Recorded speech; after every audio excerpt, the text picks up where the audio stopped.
Hello there. What's up, dude? What's up? We are back.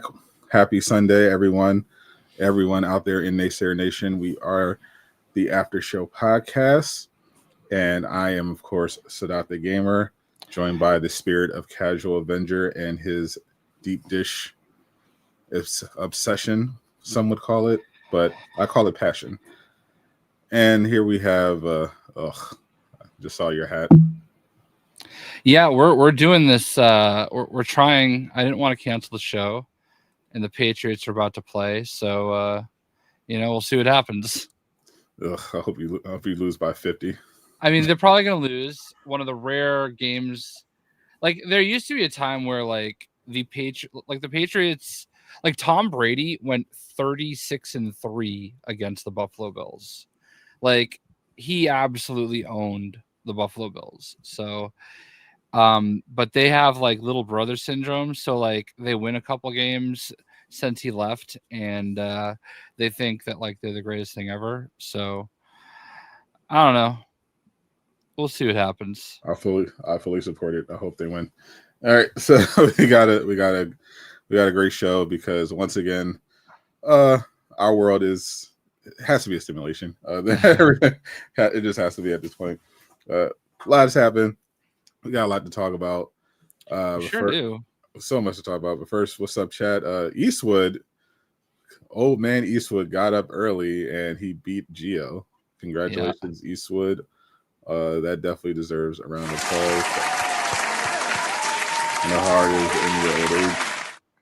Gio, of course, coming in second. Better luck next time, Gio. All win streaks come to an end. What's up, Champagne? Super Patrick. What's up, Marvel? What's up, Colin? How you doing? Appreciate all y'all hanging out. What's up, Ski? The Bills treated all three of those wins like they won the Super Bowl, by the way. So as they should.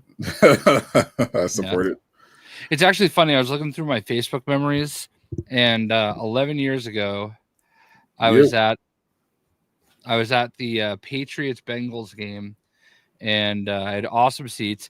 And this is actually a very famous game because the week before, the Kansas City Chiefs had destroyed the Patriots, and that was when one of the ESPN announcers had his famous, I think it was Scott Wright or something like that, had his famous "Tom Brady is falling off a cliff" comment. Oof. And absolutely changed the course of history because Tom had one bad game and this guy was like, yeah, his career is over. He's done. And when that didn't age well. When Belichick was asked about it, he goes, we're on to Cincinnati. So I was at the we're on to Cincinnati game, and you could tell Brady was pissed because he just came out and threw 4 touchdowns. And I had a nice video of Gronk scoring, and it was a blowout, and then the Patriots won the Super Bowl that year, and it was kind of funny. I didn't find it funny. Yeah, well, Ocho Cinco is a career Bengal, mostly. Yeah, I'm sure we'll talk about Yote at some point. That is technically in the show plan. I included that in the description. Yeah, that is one of the many things that happened this week in gaming. We got oh my god, shout to this week in gaming. So you were just talking about the voice actor for Daredevil and how you had that awesome short that Alex Lee. Yeah. Well, apparently he's live right now, playing Daredevil. Dressed as Matt Murdock. And that is a picture of him with the GOAT microphone, by the way. Shout out Elgato. And hashtag Spawn. Yeah, anyway. We actually are both rocking Elgato mics. Actually, I do have to hashtag Spawn because this is the Elgato mic they sent me for free. Nice. So shout out. GC. I never watch SNL live. I only watch clips of SNL when someone says, "Hey, this happened on SNL." They had the K-pop Demon Hunters on there with Bad Bunny. That's interesting. Oh Yeah, I only saw that. I think Bad Bunny said something like you have 4 months to learn Spanish or something like that.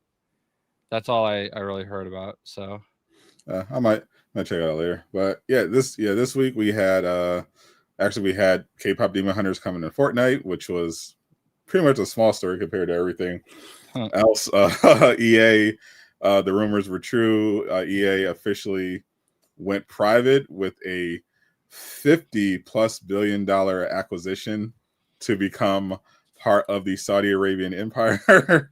yeah, And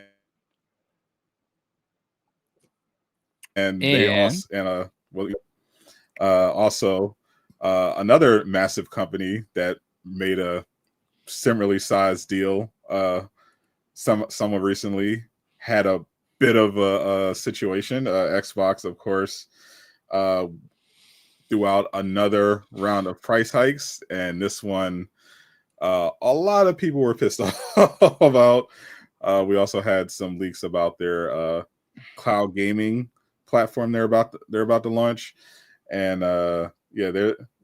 Jay weighed in a bit on social media. A lot of people weighed in a bit everywhere on the Xbox situation. We'll get into that. Of course, Daredevil coming to Marvel Rivals next week. Voice actor Alex, who most based on social media know him at this point as Sung Jin Woo from Solo Leveling, and he's been making rounds. He's done a fantastic job as Daredevil.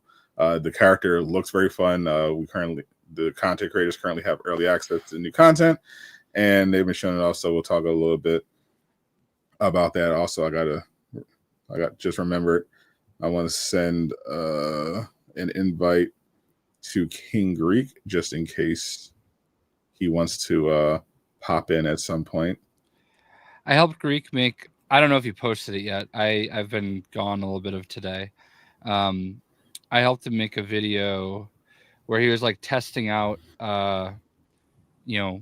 the deflect, the Daredevil deflect that he has, and it's freaking wild. Like he can hit deflect and cancel out of Wanda's ult, which is crazy. Yeah. He can reflect Iron Man's ult back at him. Yep. Magneto's too, but it didn't do anything. Like we actually just thought it was funny. He would reflect it like the opposite direction. It's just funny to kind of watch it go like it was a home run or something. Yeah, but I actually made a short about that. I was watching it live when J3 and Necros were myth busting the Daredevil kid, see what he can and can't do. Yeah, it's actually pretty crazy. I think the one thing I saw Daredevil's deflect not do anything against is Squirrel Girl, her ult. Yeah. And that went right through him. And there's another one. And the Emma Frost choke. Yeah, I don't remember that one. There was another one. Yeah, I watched that. I watched that one live. She can in fact choke Daredevil through the deflect. Oh, the choke. I thought you meant her ultimate. Sorry. No, he blocks her ultimate. He can, yeah, but he can't block her choke. Yeah, there was. Part of me thinks it's because he wants it to happen. Yeah. knowing Matt, he's like, yeah, I'll let this happen. I'll let this one through. I'll let this one through. Can't blame him, honestly. But otherwise, yeah, the character seems like he's going to be making healers very miserable this season, and I'm kind of here. I'm kind of here for it. I would love to get into my dive arc in season 4.5, which has a lot coming this month. That potentially could be massive for shall we say, from our rivals. So we'll get into all that. First, I guess let's start with the big, probably arguably I guess it's hard to argue which is the technically biggest story of the week, but we'll start in order with EA. We obviously Travis had very strong opinions about it, but yeah, very strong. But so EA has officially made the decision to go private in a just giant deal to become part of the Saudi Arabia Wealth Investment Fund.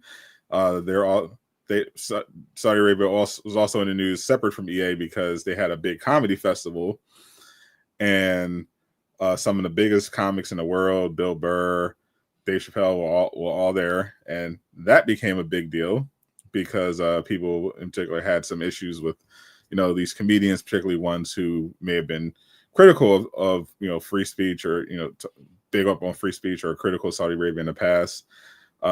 Just took the money and said, "Oh, nope, that's a lot of money." Yeah, that's something that like CM Punk dealt with when there was a few years ago where he made some kind of a comment about taking sucking the dick of Saudi blood money or something like that. Yeah. And then he had to go over there and eat a lot of crow. So yeah, I don't know, man. I feel like the easiest thing for someone like Bill Burr to say is like, fuck yeah, I took the money. You know what I mean? Yeah, I think the problem with Bill Burr in particular is that he was like, he's not only he's been hypercritical of capitalism in particular, but he was like attacking. He was like very critical of like taking money, other people taking money from dictators, or he mentioned, he had this whole rant about Gaddafi. Yeah, he's generally critical of people, been critical in the past of people taking money from from dictators, and then he kind of just takes the bag from Saudi Arabia with no explanation. Yeah. With no good explanation. Like, he's just like, yeah. Like not only that, like glazing Saudi, the country, how amazing it was. Apparently he thought they were all going to be yelling "Death to America" when he got there, which is silly. Actually, kind of sounded patronizing, honestly, the way he was making it sound like these people like lived in this, like were these like savages without access to the internet who didn't know who Bill Burr was. But now, a lot of people have strong opinions on Saudi Arabia, obviously because of their history. Some would call it potentially seemingly being involved in 9/11, which crazy that Pete Davidson was one of the people who went over there. Yeah, who lost his father in 9/11 famously. They of course have a history of making journalists disappear. And now they're going to be in the business of EA, which have a huge just impact in general across the industry, because I feel like going private is probably what a lot of these companies are looking at, because I think ultimately it is probably what is best for like the AAA side of gaming, to not necessarily be beholden to public shareholders. That's how you get kind of this lazy trend chasing. But at the same time, there's going to be a lot of fallout from this EA thing, because because of the money involved, like the particulars of the deal. EA has now they have like I think it's like a $20 billion debt to clear out of this. Now they're going to have to cut spending. Reportedly are going to try to do that with AI. Obviously, there are going to be a lot of layoffs, but they're going to be focused on making games that are profitable as possible. So that could end up being a very good thing. Could be very bad. But I had people asking me if this what this means for like Iron Man, stuff like that. I think Iron Man is safe. This doesn't. I think the thing at EA that's not safe right now are jobs that are redundant. EA, I think EA has like 15,000. So I think I read that EA has had about like $7 billion in revenue, 1 billion in profits. So there's going to be a lot of cutting there. I think they had like 15,000 employees total. That's definitely coming down.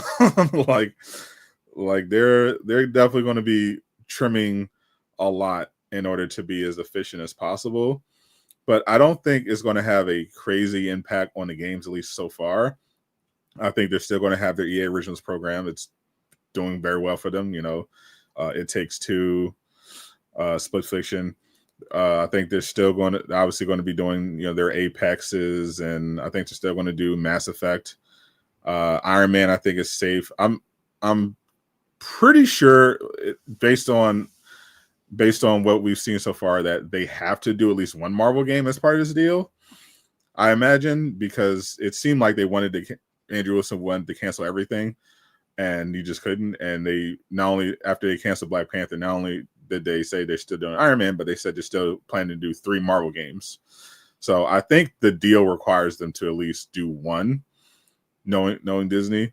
So Iron Man should be safe regardless of what's going on with Saudi Arabia.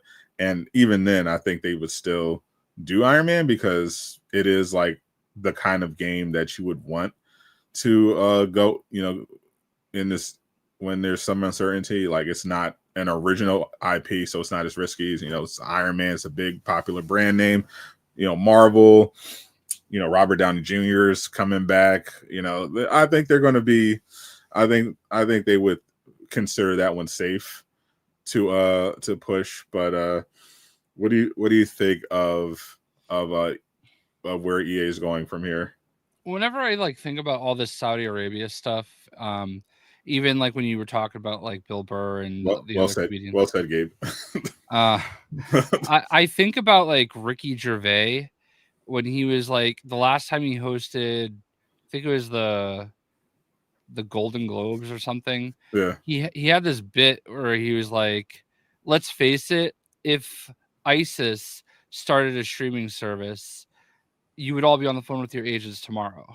Yeah. So like his whole point was like, when you get up here, save your speeches, just say thank your he says something. Yeah, so thank your family, thank your God, agent, and fuck off. Yeah. Yeah. But yeah, that was, I just think of that that was one of the best opening like monologues in the history of TV, for sure. Absolutely masterpiece. Yeah. So I just think of that. Like, obviously I understand that it is not without its issues. Saudi Arabia is what it is.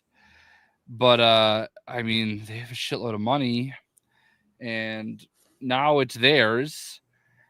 And I feel like they're willing to sink money into things, and like, it's not about the payoff, it's about what the people get out of it. So I think what would be more surprising than games getting canceled, what would be less surprising would be if they start like having like themed like games for their culture. You know what I mean? Yeah. I don't know how to really put that, but I feel like we're going to see like a Saudi Arabian superhero game or something like that at some point, like something that makes them look good. It might affect Battlefield in the future. I think I saw someone mention something about, yes, potentially seeing like a battlefield where Saudi Arabia are the good guys or something. I don't know about that, but I think maybe like not focusing on their part in any of it. You know what I mean? So like a 9/11 is the inside job Battlefield campaign. Yeah, something like that, But I honestly, that part I don't think is going to be it. I think they're going to be pretty hands-on. I know a lot of people were making a point about how this pretty much eliminates all the LGBT stuff from that EA was doing, but I don't think Saudi is going to be as. I don't think this group is going to be as hands-on, because it's also not just Saudi. It's Jared Kushner's fund as well is involved in the deal. I don't actually think Saudi Arabia, just based on what I've seen, because Saudi Arabia has spent a lot of money in the gaming space. They've been this is obviously part of the idea is to, like greenwash their image a bit, but they're also, I think this is mainly been just a business position. The family realized that going into the future they can't rely on oil. That's going to be less efficient, so they're going to be leveraging the money they have now. Now that, even while they have the infinite money glitch of oil, to get into gambling, sports, and just general entertainment, to as a way to diversify away from just oil. I think so. I think that they look at purchasing EA as just not really a cultural thing, a way to push their ideology or anything like that. I think they just look at it as like, oh, this is a business decision. EA is a massive company. They've got FIFA, they've got Madden. This is a huge American company. They've got all these. They make so much money from live service. This is absolutely a gaming company. They're basically a more competent Ubisoft, so this is something they would want to invest in and be a part of. I think that's mostly where they're looking at. This is just another of their potential long-term investments, getting them away from oil. Yeah. Battlefront. Yeah, I mean, obviously that's going to happen for sure. It's very possible that like we may never notice that this happened. You know what I mean? Yeah. Like it's just as likely that it'll be that, Yeah, I think that's because that's the case. I think general. That's why I think that, because EA, the Saudi fund have touched a lot of aspects of gaming, and we really haven't seen much of an impact. Same with Tencent. So yeah, I think it's a big deal. But how much would it take for you to do something for Saudi? Hey, Jay. Whatever amount of money they want to give me. I mean, I do it probably for a Snickers bar. You know what I mean? Like Jesus, Jay. No, I mean, money is money. I don't know. I'm gonna feign ignorance here, and I understand, some aspects of, what they've been responsible for and whatnot. But I don't know. I have a friend that I grew up with from Saudi Arabia, and I mean, I just don't really think of it that much. I know that they were kind of like the silent part of all that was going on during that time. Because weren't we like there trying to like protect them in the Gulf War, the first one? I'm pretty sure that's what we were doing. Like trying to protect. I think we should. I think it'd be more accurate, probably accurate to say we were trying to protect our oil interests. Right. Yeah, but like Iraq was trying to invade Saudi Arabia, right? Yeah. Like that was the whole point. Yeah. And I mean, like my neighbor, like, yeah, I mean, that was obviously the joke, but I know my neighbor was like on one of the ships that was out there, I know that, like, listen, a lot of these Muslim countries have their culture, and it's hard to associate with when you see the way that they treat women. We don't even have to get past women, Yeah. like just look at when WWE goes over there, all the women have to be covered like head to toe, like basically. Yeah. Like they're wearing, like, basically you could see their hands, and from here up they're wearing like full body suits, and that's obviously tough for like very open and free nations like ours and most others, to kind of get behind. But I do also look at it as that's like their culture, and that's all they kind of know in a lot of cases. So is it really my business? I don't know. I don't know. This is why I don't really do politics, because like I understand I understand it's more nuanced than Saudi's bad, you know what I mean? Yeah, I think my biggest issue is when people like take these really aggressive principle stances and then just fold immediately when they get a when they get a big enough check. Because I think in general, most people's morality has a very clear price and is dependent entirely on circumstance and convenience.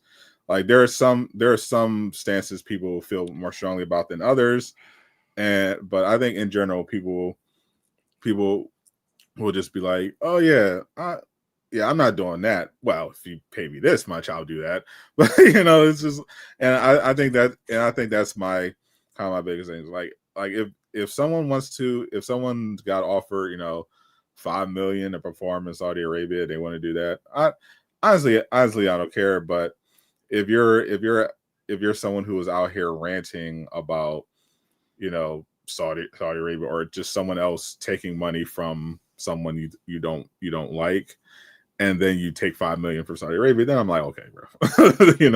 Yeah. What are we doing?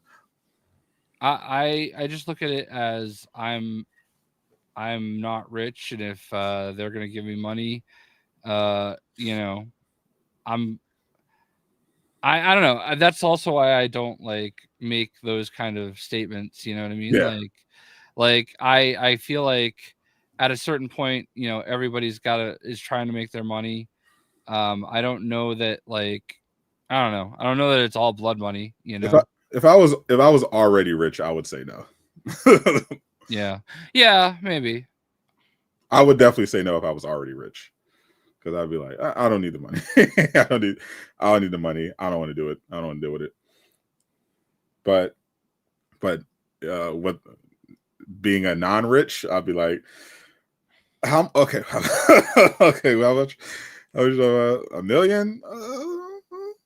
Can you bump it up to 2? Okay. Yeah. But I mean, look, I think there's a lot of places that people are going to try to that would pay money, and you could make the argument that they're terrible in their own way. There are people that look at the United States and be like, oh yeah, you're terrible. We're taking money from the Americans. We can look at China and say, oh, China, you're terrible. We're taking money from China. People already try to make that argument, and there's a lot of gaming that goes on from China too. They're certainly not the leaders of the civil rights movement either. Yeah, I mean, our current administration certainly is. Right. That's fair. Yeah, I don't think I just don't think it matters anymore. Everybody that you can possibly work with sucks in their own way, Yeah, that's just all there is to it. I believe that, as the saying goes, there's no morality under capitalism. Yeah, everyone makes sacrifices.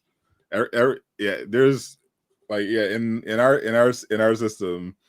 I think that the quote is there's no ethical consumption under capitalism, because there's pretty much no way to avoid spending money in our current society, on living in America, without, it's kind of impossible not to spend your money on something questionable, morally questionable. You have your smartphone. Okay, that's what this made by some kid in another country.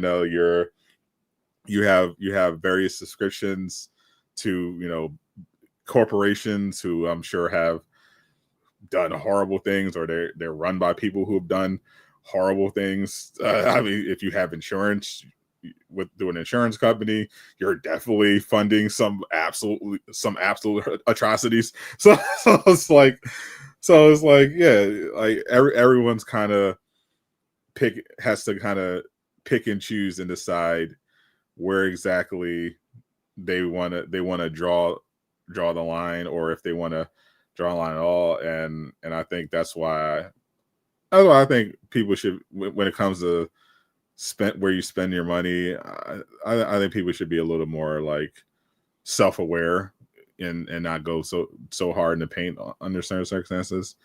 I think we have a guest. A guest with no camera right now. I'm wondering if they want to wait to get their camera up. But yeah, I think it's ultimate. I think I'm more fascinated to see how well if this deal improves EA, or if it makes everything worse. I think there's definitely potential that this makes EA better, because I do think going private is kind of the best move for AAA studios, so that they can kind of avoid all the bullshit that comes with shareholders.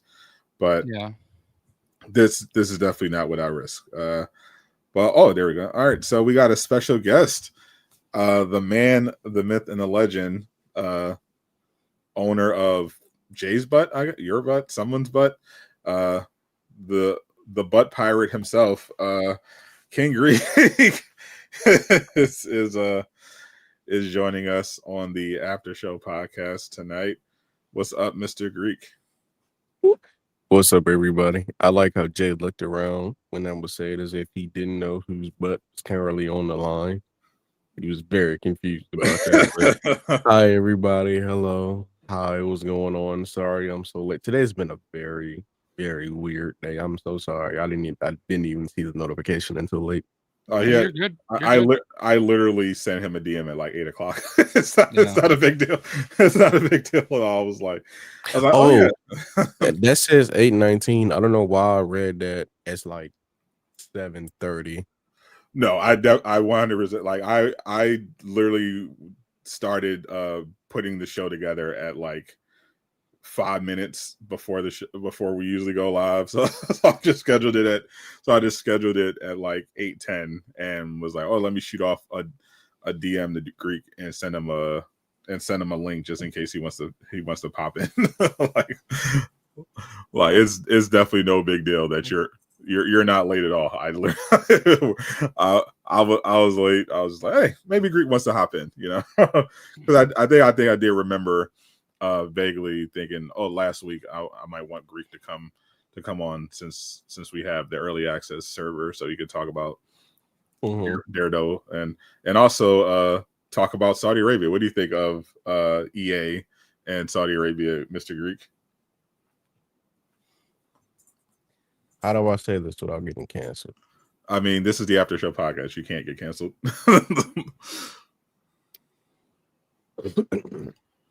I think it's an incredibly weird decision, giving a company who was notoriously known for being money hungry to another first-hand company, faction, whatever you want to call it, to another group that's also known for being notoriously money hungry.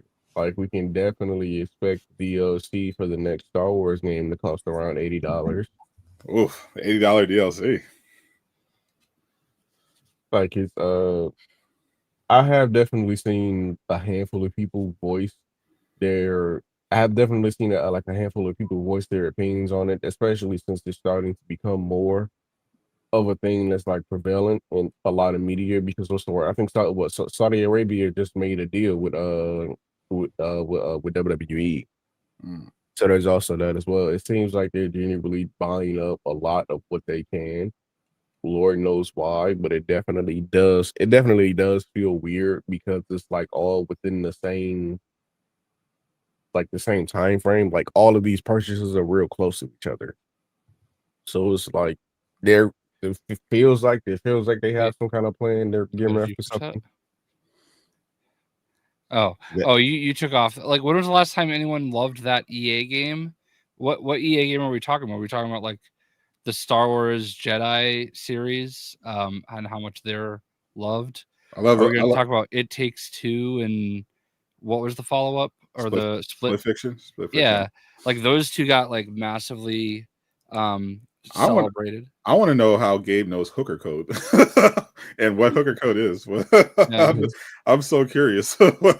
I mean, Battlefield 6 literally drops on like Thursday. If we're talking, that's going to be huge. If we're talking EA games, I would like people to remember that Army of Two was a thing. Army of Two was a lot of fun. I don't know if anybody played that. I've named I think I've named like 5. He named Fallen Order, Jedi Survivor, It Takes Two, Split Fiction, Battlefield 6, all the Battlefield games. Like people loved those. Like 2042 wasn't as popular as no, it had its audience, but like people like Battlefield 3, 4, 5, 1, those were all good sellers. Dead Space Remake, The Sims, NBA Street, Skate. Yeah, should we keep going? They gave us NBA Street. They gave us Madden. Soul Calibur, college football, NBA Live. NBA Live is definitely trash, but NBA Live was the greatest sports game ever until 2K took their lunch. Yeah, I loved it. I was an NBA Live guy. Yeah, so like lots of games, Gabe. Like this is a big deal. That's why they made it, and I think they're really. I mean, we're not even getting into Mass Effect because Andromeda wasn't great, but the Dragon Age games. I know the last one wasn't necessarily like Andromeda, and the last Dragon Age game kind of sour the franchises a little bit, but let's not forget, the first 3 Mass Effect games are beloved. I say it's fair to say there is a lot to not like about EA, but it would be disingenuous to not acknowledge that. Because I see a lot of people like use EA and Ubisoft interchangeably, and like they're not at all comparable. Like Ubisoft has definitely had a pretty big decline over the last 5 years. I mean, we literally saw it in their stock price. But whereas EA have done some very, very questionable things. Obviously, the most famous being the loot box incident with Battlefront. Before Battlefront 2, EA genuinely had a very good streak of either decent games or really good games. Battlefront 2 was just declined. You can't say that for Ubisoft. They've been kind of ass since Syndicate. Well, at least with Assassin's Creed, in my opinion. I think EA definitely has issues in terms of they're having a greedy CEO whose eyes on the money, but I think they've consistently been providing high quality games. Like they understand microtransactions are going to make them the money, and they focus them over here, but then they also have like, okay, now we're going to separate the microtransactions. That's where EA and Ubisoft differ. Ubisoft will put microtransactions, monetization, and everything, whereas EA is like, okay, we have our multiplayer live service stuff over here. We got our indie stuff here. We got our single player stuff here. We're just going to keep the microtransaction bullshit over there. And for that, I think they do deserve at least some credit for, because they've, using that model, they've put out some consistently really, really good games, and while also, making lots of money. So I think it's fair to say that they generally do a lot of good work, and this is indeed a big deal because it could either destroy one of the most prolific gaming publishers ever, or get them to a better place. Yeah, I feel like you don't spend that amount of money to come in and like ruffle any feathers, because you want them to keep doing what made you want to buy them, right?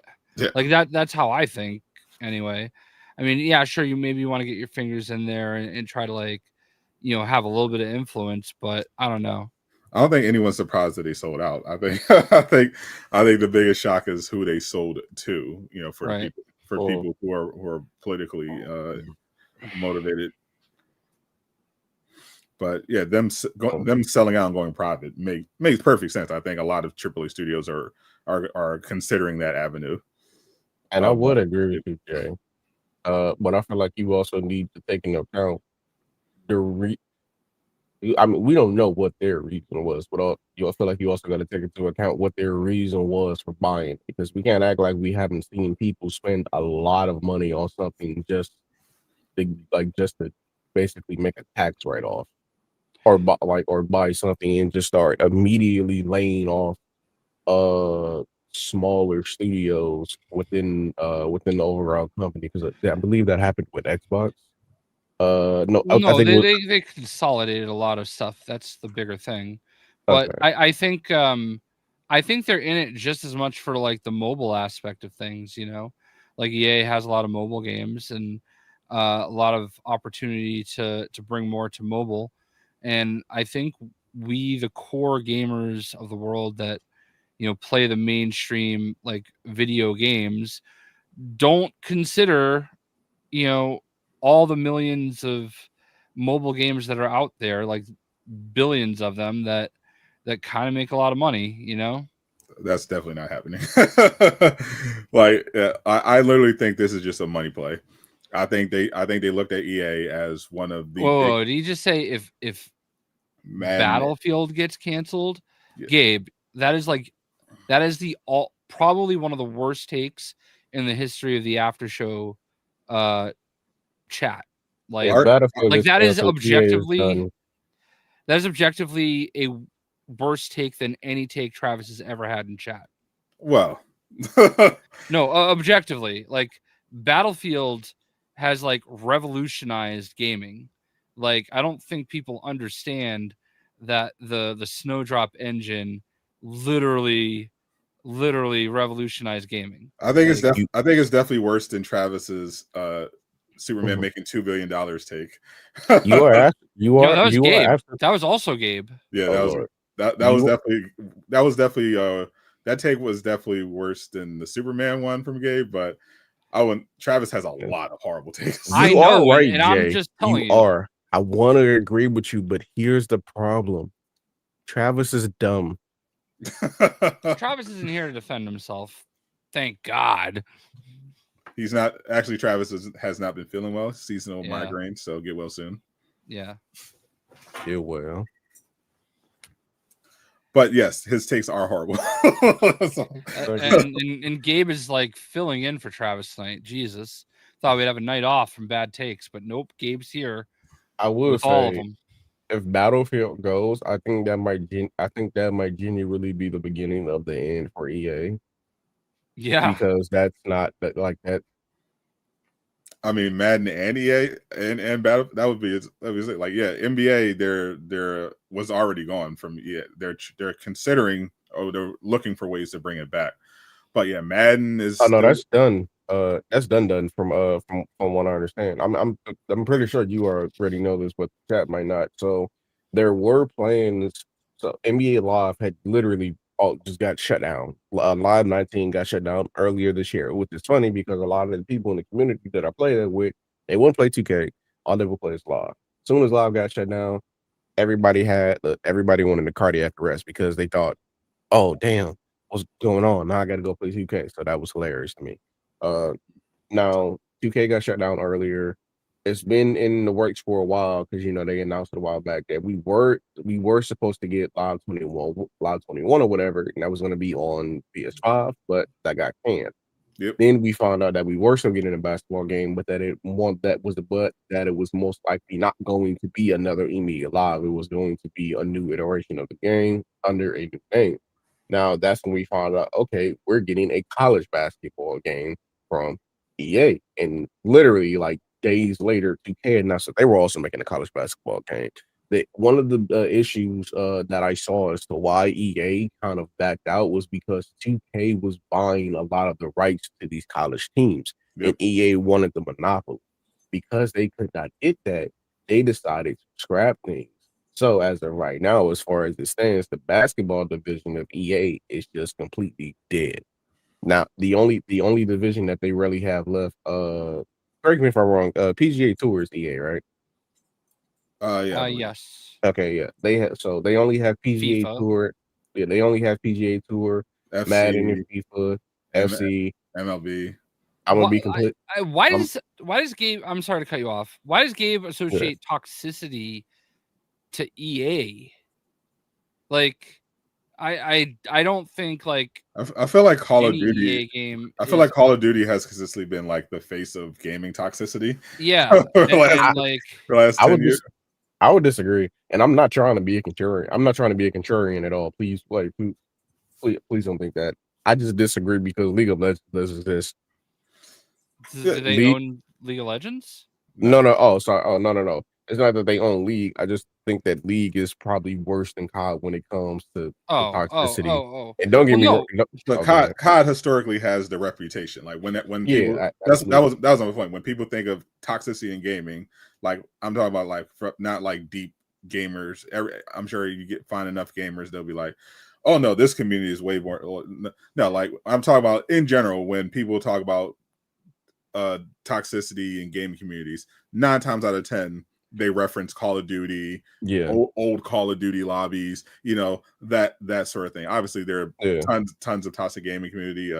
Mortal Kombat has a toxic community. Rivals game, yes, very very. I haven't heard Mortal Kombat. Very toxic, very racist. There's Gabe's having a bad night. Gabe, you should take like maybe the next 10 minutes off. Yeah. The main game, our rivals. Yeah, a lot of communities they are toxic. They are toxic. Have very toxic communities, but Call of Duty has been the face of it. The ones that I would hear the most, again, are COD. That's always going to be in the conversation. You can never shake that. You have COD, you have 2K, you have League. Over like the past decade and a half, League has like very much secured its spot in that conversation. It's really just those three. Again, because at least to me, I know Mortal Kombat, like a lot of games can be toxic, but I never really thought Mortal Kombat would be in that conversation because it's really just been those big three that I will always hear. Because one of the main things, because to further back up to that point, one of the main things that you would always hear, oh, you wouldn't survive in the Black Ops 2 lobbies, woo, da. Oh, yeah, you just giving an excuse for you being a racist piece of shit. Well, I mean, yes, that is fair, but also those lobbies were very different. Not just like it wasn't just like racist takes or like whatever. It was those were like the old Call of Duty lobbies were the epitome of toxicity. Those were not for the faint of heart. Here's my point, but I think, but all the right, I was just taking the racist part out of it. You didn't even have to be that. But all the games we named, like the most toxicity, none of them associated with EA. Legitimately. I think EA's had a lot of influence in terms of like microtransactions in the industry, but I don't think toxicity is something that they're really contributing to in any really serious way. And even when it comes to microtransactions, like Apex obviously has their issues, but no one, especially in the sports space, is as egregious consistently as like the mobile space, but also gotcha, but also 2K, like 2K NBA 2K's microtransaction system is egregiously greedy. Like it's so bad. Like people are like, oh, that it's so bad that people are praising 2K26 because it's like, oh, it's only like $100 a bill, like instead of $150. It's like, what the fuck, bro? It's only $20. It's only $20 to get this T-shirt in game instead of $50. Yeah, that's kind of wild. It's insane. And that's not even getting into the My Team, which was literally a casino. A worse casino. Like someone ran the numbers and the odds, and they were like, it was their 2K My Team they found was so bad that they legally couldn't even exist as a casino because of how shady and the odds and everything were. It was like it was insane. Like there's a lot of bad actors out there. I think EA is kind of just being I think EA is kind of being scapegoated a bit because of the politics involved with this deal, but I don't think I honestly don't think it's going to be that bad. I think EA is just either going to be better or they'll kind of just be the same as they were. I don't think there's going to be really any dramatic difference. I think they're just going to cut a bunch of jobs, outsource a bunch of stuff to AI and just keep pumping out games they think they're going to make money. Yeah, I think the AI aspect is the bigger story than anything else. Yeah. But I think that's going to be affecting everybody soon enough. You know what I mean? Yeah. Did you see the Sora 2 app? The what? Sora 2? No. Oh my god, bro. Yeah. Definitely check your timeline for Sora 2. Like, OpenAI just released their sequel to Sora, their video generation model. Right now, it's an invite-only mobile app. It's they basically designed a TikTok that's just pure AI video generation. Oh, wow. I think I know what you're talking about now. Yeah, and the leap in technology has been absolutely insane with the video, with the quality of the videos they're able to generate. Like I was looking at people were generating entire like gameplay sequences from like Cyberpunk 2077. There was like they were doing these really high quality looking anime sequences. I saw Goku fighting Saitama. I saw someone made a 90s style 80s style kids toy commercial with Epstein Island with an Epstein Island toy which absolutely fucking hilarious, but looked like an actual, like you would think it was like an actual commercial that aired during the 80s or 90s with in that style, except it was the only reason we knew it was like AI was because they were talking about Epstein and there was references to Trump and everything like that. But it looks so realistic. I'll tell you the only thing I've been AI, like for the most part, is kind of weird to me. I don't necessarily hold on, let me share this real quick. So you should I've learned how to use AI in Photoshop. I'm assuming you can see my screen. Like this section right here was like the black bars basically. And then this section right here was also the black bars. And basically now with Photoshop, I can just like, I can do this, or hold on. I can like basically do this and I can generative fill, and I can say same as background and hit generate. And it should edit that guy right out of the picture.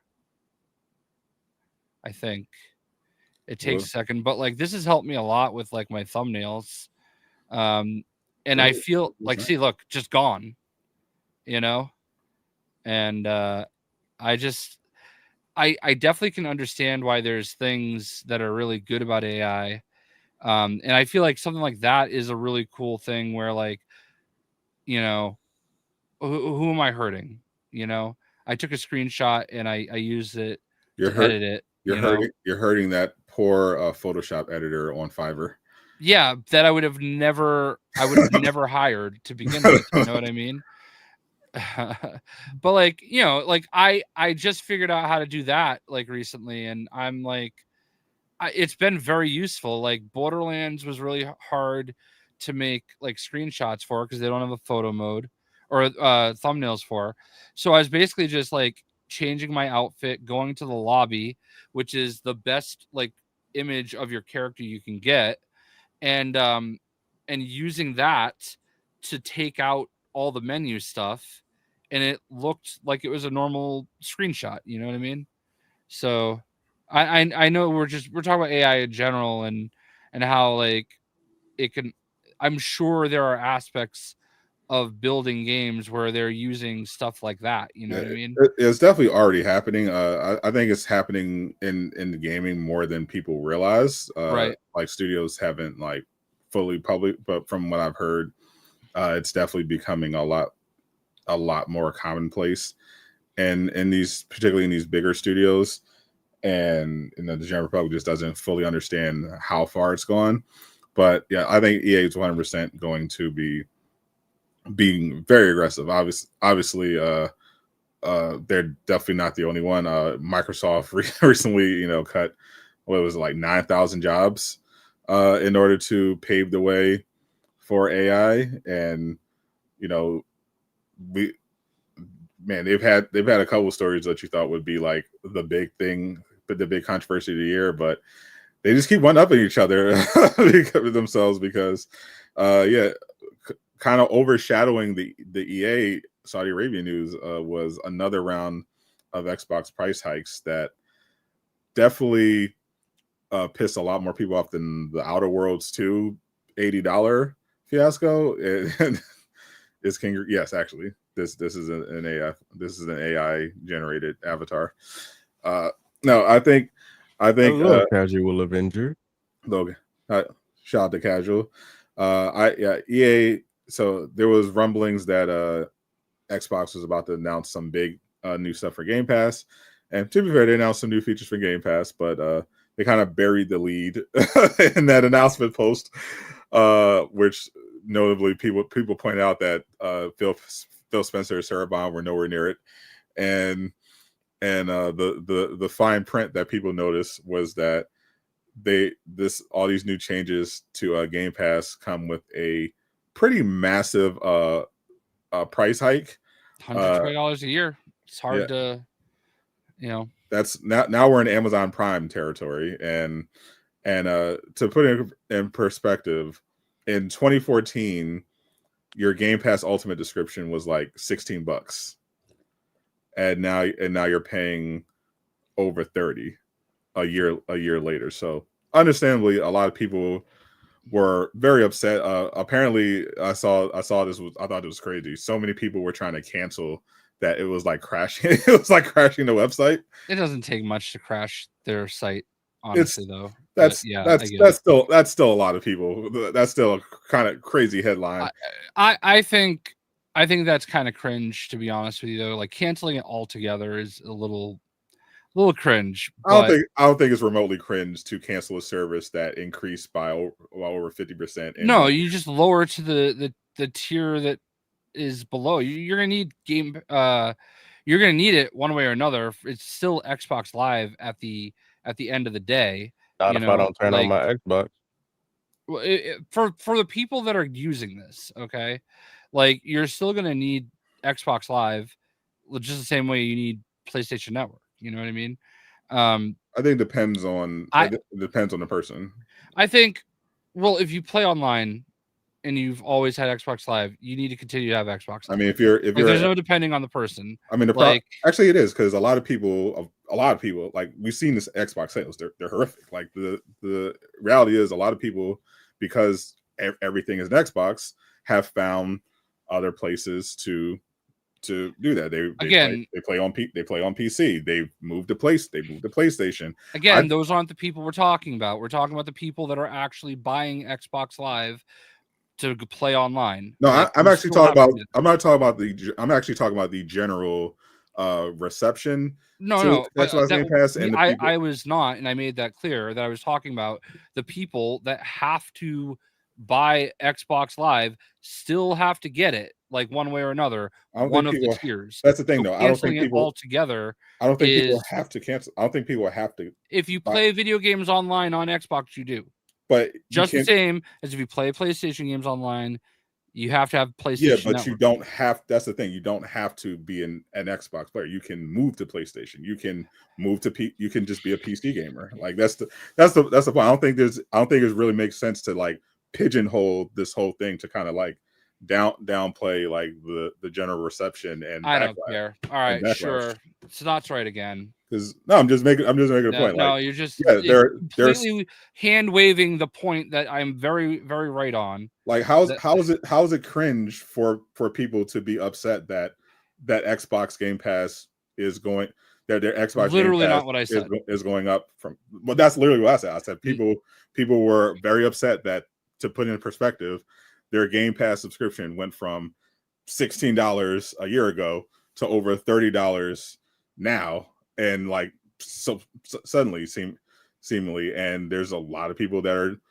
are canceling and from all sorts of places. I don't understand why you're mad about this. That's just a fact. Because a lot of people are canceling. A lot of people are canceling. Words that I'm saying, you are like hand waving the point that I've made. Because you called them my objection was you called it cringe. It's cringe that Xbox players that play on Xbox, that play online, are completely canceling the service when there's lower tiers that they could just move down to and use Xbox Live. Yes, that's cringe. I'm not talking about people that play games on every fucking platform. I'm talking about are people, a minority of people who play on Xbox that you're assuming. That you're assuming. You don't know. You're assuming too. So what does it matter? Okay. I'm not assuming. I'm not assuming. I know for that people are canceling their Game Pass. People are canceling their Game Pass. Yeah, I'm not describing all these emotions. I don't care anymore. Move on. Next point. Greek, what do you think about the Xbox price tag? Because this isn't happening in a vacuum. Like, obviously, normally any service increasing by over 50% in price over the course of 1 year would be a big deal.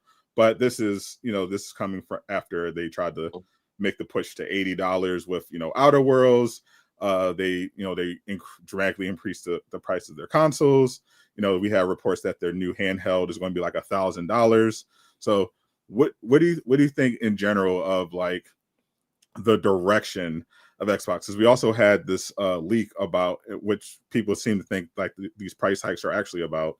There was a leak about that they're testing a free Xbox cloud gaming service with ads. And from what people were talking about with what's being publicly tested is essentially there would be like you'd be able to play games through their cloud service, but like for a certain number of hours you'd be able to play just normally, and then you'd be served ads every like hour or whatever. And people are saying that all these price hikes are connected with their general goal of being basically a Netflix type of service for gaming. They're essentially saying they wanted to do that with Game Pass, but they didn't hit the 100 million subscribers that they were aiming for.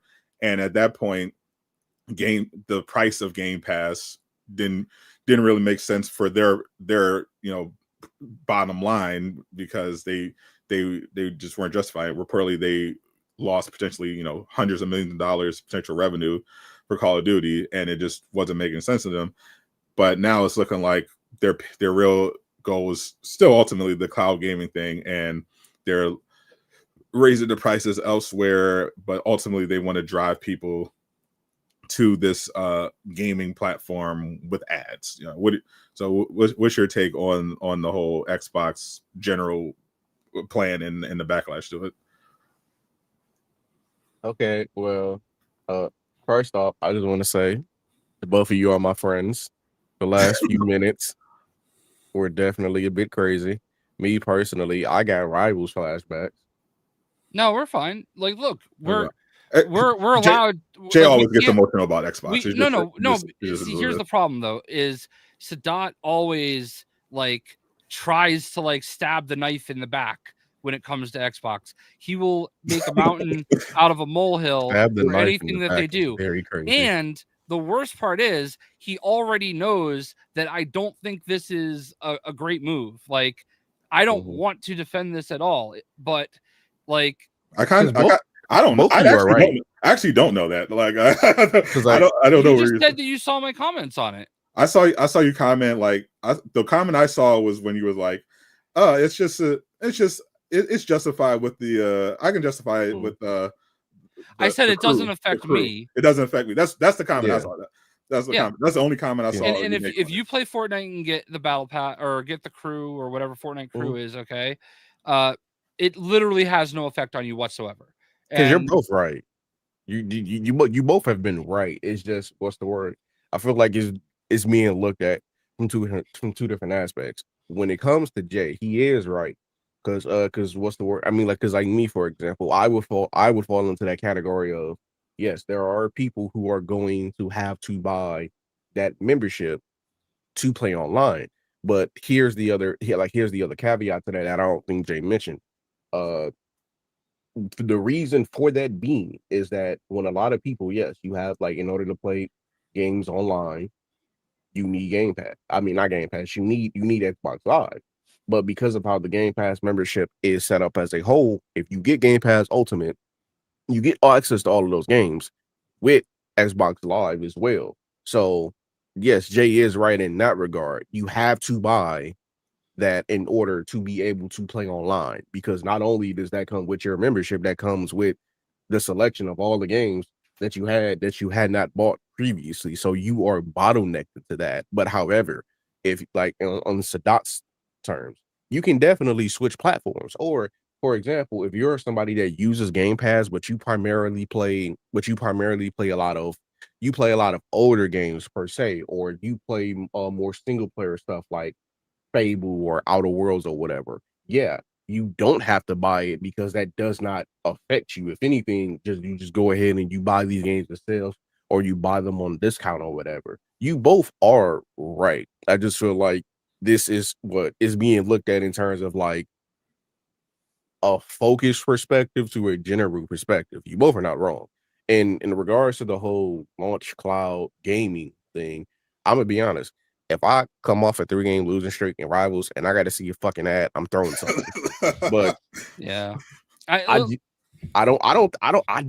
think that's a good idea. And I feel like there's more to this whole thing as a whole, because first off, a 50% price hike is fucking crazy. And it's also hilarious that I see this around the same time where it popped up on my feed. And I'm pretty sure y'all know about this, where it popped up in my feed that the reason was that one of the reasons why EA was like kind of in hot water a bit was quite simply because they're coming off of a bad quarter. Because what was it? I think it was them putting Black Ops 6 on Game Pass lost them, I want to say somewhere close to, I think like maybe 6 or 60 million. I mean, according to Steven Strange, just 300. They lost a handful of money. It was definitely there were definitely reports that Xbox. Yeah, it was definitely reports that Xbox was losing out on like the higher margin stuff, like the Game Pass and like the economics of the Game Pass just really wasn't making sense for like the big high end stuff. Yeah, and because they, again, like I mentioned, they couldn't really justify how much money they were spending on this service with what their stated goal of, keep making the number go up. If they don't have that 100 million subscriber base to like Netflix does, you just you can't really move the same. Because keep this in mind. Sorry, go ahead, Jay. No, I thought you were done. Because I feel like because what's the word? The best thing about Game Pass has always been the fact that you have a lot of these games that are affordable at a fair price, and I have access to a variety of stuff. But I mainly play on PlayStation, and we just got the PlayStation membership. We did like the upgraded membership, like only I want to say like maybe a year and a half, 2 years ago. And there are 3 tiers to this membership. Don't get me wrong, I do have the extra one, but I'm not getting premium just so I can go back and play old PS3 games. Because if we're being honest, the only one I'm probably going to play is Infamous 2. Past that, I don't really care about that. And like PlayStation is really select about the games that they make the game of the month and that they put into the extra category. But they do have their moments where it's like, okay, boom. I think 2K was in one of the PlayStation games of the month earlier this year, and then for this month we got I think it's Go Simulator 3. Ghost Simulator 3 and in Alan Wake 2. Alan Wake 2. We've had Spider-Man 2 in the past as well. Yeah. So it's like, if this was PlayStation doing a 50% price hike, I do feel like this would have genuinely been worse, because it would have been a 3-level price increase. Exactly. Xbox is still like bad. Like I don't think this is. I think this is going to hurt them in the long run, in my opinion, for numerous reasons. One of the ones being just how expensive gaming is becoming. Like, because I had a conversation with another person I played the game with, I'm gonna say a few days ago, and I feel like we're genuinely reaching the point as to where it is within I want to say the next 2 console generations, if we're all still alive by then, because the world is kind of fucked up right now. If we're all still alive, at a certain point, like, we're going to reach a point where you quite literally will just be like better off buying a budget PC, because the PlayStation 5 Pro is what, I think we're close to $800 now. We are rapidly reaching the point where just say fuck it and go buy a budget PC, or just buy a PC. Yeah. So this is my thing with this. This is always from the get-go. Like, gamers have notoriously proven time and time again that any price increase is going to be received extremely well. This was always a bad idea. Like, you have to, like, you can't go up that much that fast, right? Like, even if they are baking in some good features that are pretty good for you if you use those services. Like, for me, I'm not going to notice that, because I'm just not going to pay $10 a month for Fortnite Crew, whatever it's called. Like, that's now going to be part of my Game Pass. All right. So I'm not like that. Like, in anybody else in my position, like, it's still a great deal. Like, you just also got Ubisoft Plus. Some Ubisoft product is also added to this. All right. So, like, it's still a good deal in that regard, because you're paying $20 for what you were getting, and then the $10 you were already paying for the Fortnite Crew. Not the end of the world for a very good chunk of the population, but it's still not something that everybody wants. You know what I mean? I do think that we've always talked about Game Pass being the best deal in gaming, because we all looked at it and said, how the fuck are they making money on this? Like, yeah, they had that threshold they wanted to meet, but, like, just look at the amount of games they put out this year that people were able to play for free day one. Like, just, you got Doom, you've got Elder Scrolls, you've got I'm blanking, but there have been plenty of them. Like, I'm thinking of, what was it, Doom, Avowed, and the Oblivion remaster. Yeah, there was something else recently, but Clair Obscura was on it day one. Like, there's been a lot of games there that Ubisoft Classic. Yeah. Ubisoft. Okay, yeah. I knew it wasn't like the best one, but like no. Yeah. So, but still, there's been a lot of good value to Game Pass up until this point, and I don't understand. I just don't understand what they're thinking. I think their best bet would have been, instead of raising the price, taking Call of Duty off of it. And Call of Duty, that's what I'm thinking of. Call of Duty is coming out in like 2 or 3 weeks, and that's going to be on Game Pass. They definitely don't want that. Right. So, like, I really kind of feel like that's their bigger issue, is that, like, they gave people too much for a pretty fair price that people were okay paying, and then they're just going to come and be like, yeah, we need more, we're going to give you a couple extra things, but, like, again, the Fortnite Crew thing is not going to apply to everybody. That's not a good carrot to dangle in front of every Game Pass subscriber, because the reality is that not everybody plays Fortnite enough. Like, if you play Fortnite, you should probably have crew. Like, it is a great value. You're getting like 4 different game passes with it. You get the music one, the Lego one, the OG one, and then the standard one. You're getting tons of skins. Black Ops 7 is not going on Game Pass. Interesting. So that makes the $10 price hike kind of even worse to me. Like, I don't think that's a good there was never a good idea at any point in time to do that, especially now.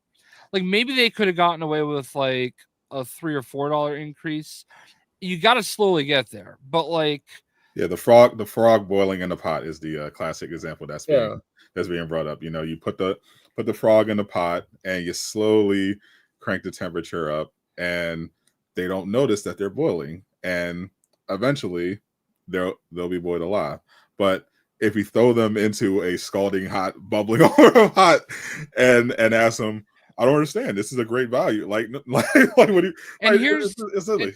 And here's the crazy thing. Like, I feel like there's a lot of really great games that people play on Game Pass. I've seen a lot of people pro and negative about it this week.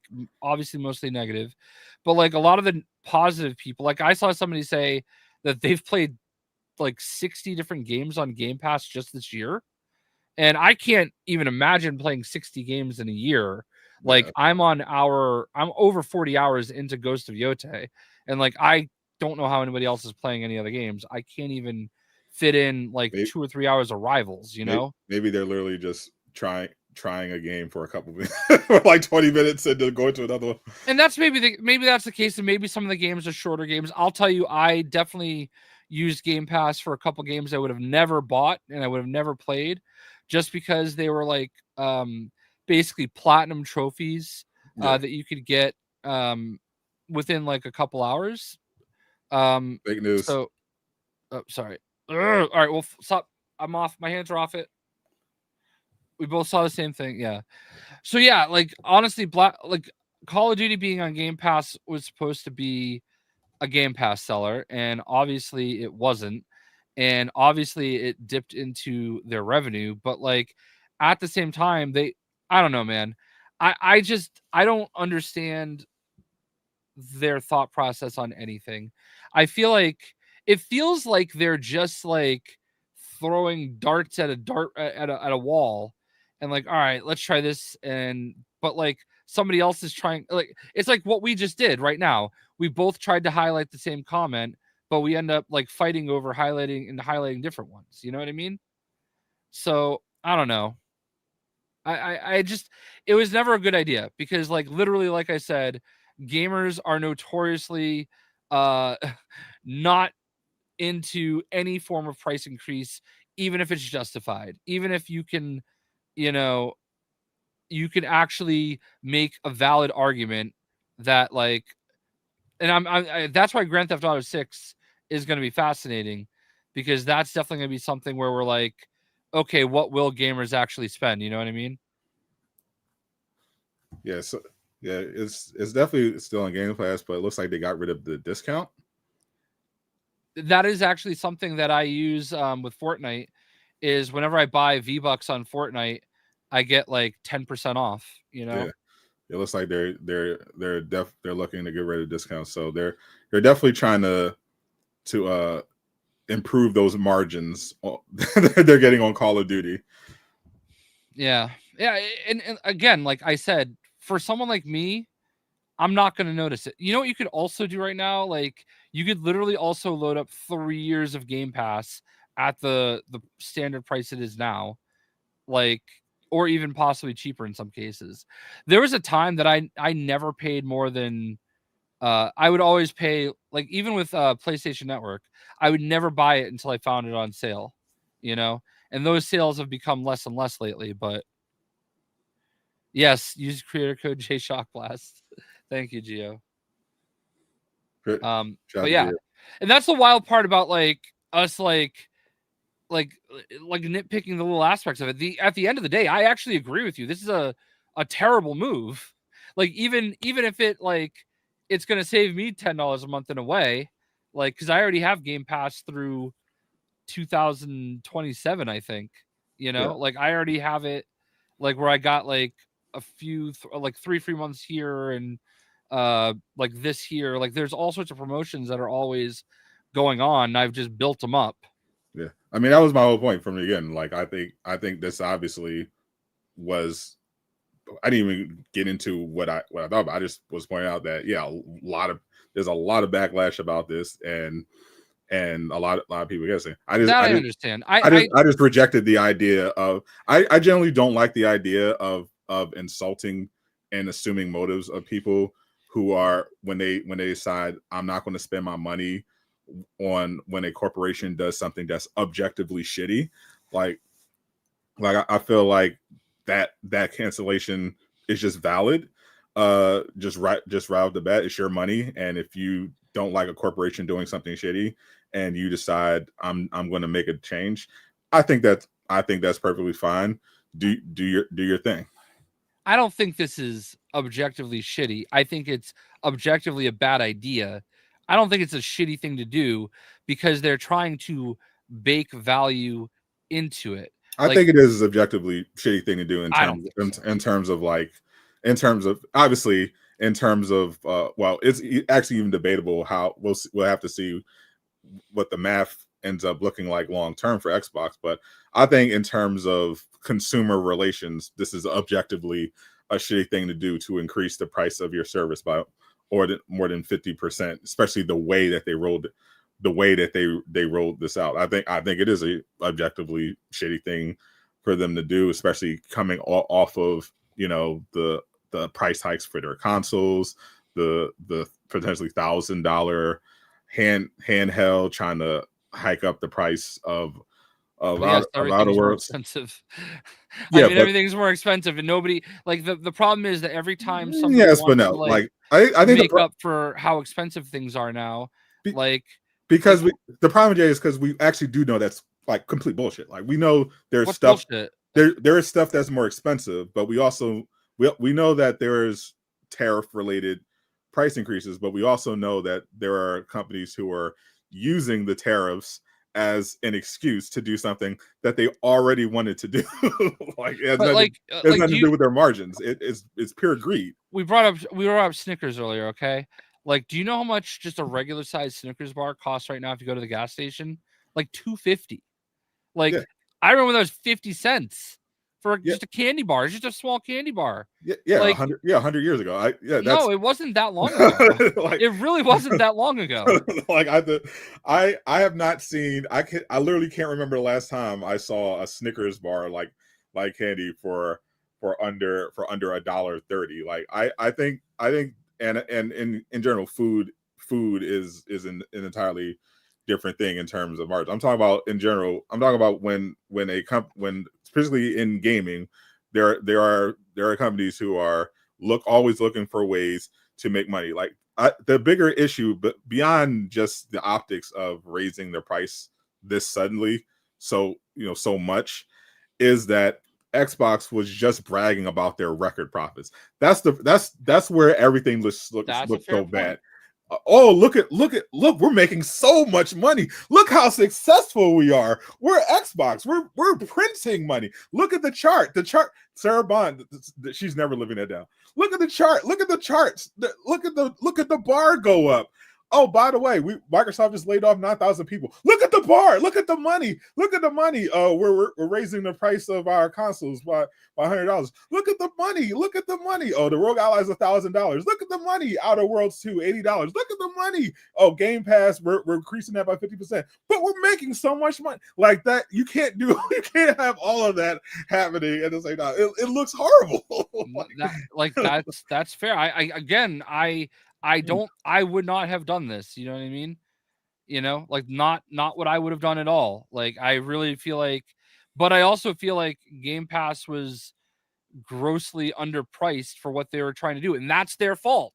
By the way, that's their fault because everybody all along has looked at it and said, how the fuck are they going to make money off of this? And they did that intentionally because they looked at the Netflix model. They said, okay, Netflix offered a tremendous value proposition, and they were happy to lose money on it because their bet was that if we get enough subscribers, it's not going to matter, and we can always upcharge later.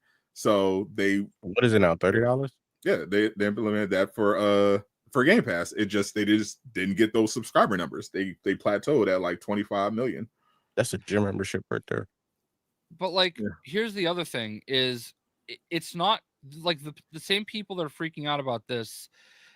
And I'm not saying they don't have a right to like be upset about it. Like, again, I get it 100%. But like, if YouTube TV goes up $5, they're freaking out about it and they're going to cancel their sub. Who the fuck has YouTube TV? Lots of people, believe it or not. like I saw somebody, a fellow streamer friend the other day that apparently has YouTube TV, and was like, "Oh, I'm just gonna cancel it if you're gonna do this. You're gonna charge me more to have what I already have. Why do I need this anymore? I cut cable to avoid this. Well, what did you think was gonna happen? Like these networks are trying to make their money from everybody. Not like YouTube TV doesn't just get to say, oh, hey, we have all this stuff and it's this price. Like, no, the networks have to work out deals for them to be able to like stream their service. You know what I mean? And the CEOs have to buy extra yachts and summer homes. Like, yes, everybody is in it. Everybody is in everything to make money. Let's not make any mistakes about it. Sony is the same way. PlayStation is the same way.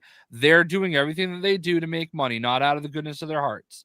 Yeah, but other companies are smarter and more ethical about it than others, or at least if they are shady, they're not acting in such a way where they're going to immediately tip their hand that they're being like this. Like this almost looks desperate for with all the stuff Microsoft has been doing. Like, yeah, like I understand being, and again, like a YouTube TV going up by $5 is like, yeah, okay, but a YouTube TV, I remember YouTube TV. I had it. Nobody use YouTube TV. I had it literally briefly. Obviously, it's not YouTube Premium in general, and YouTube Premium I hear is a great service, and a lot of people still don't have it, even though it's supposed to be. Well, they actually are removing the family side of it, so actually it's not as good of a deal anymore.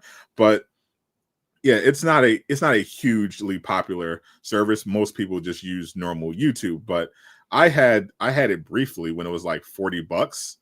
But if it went to like,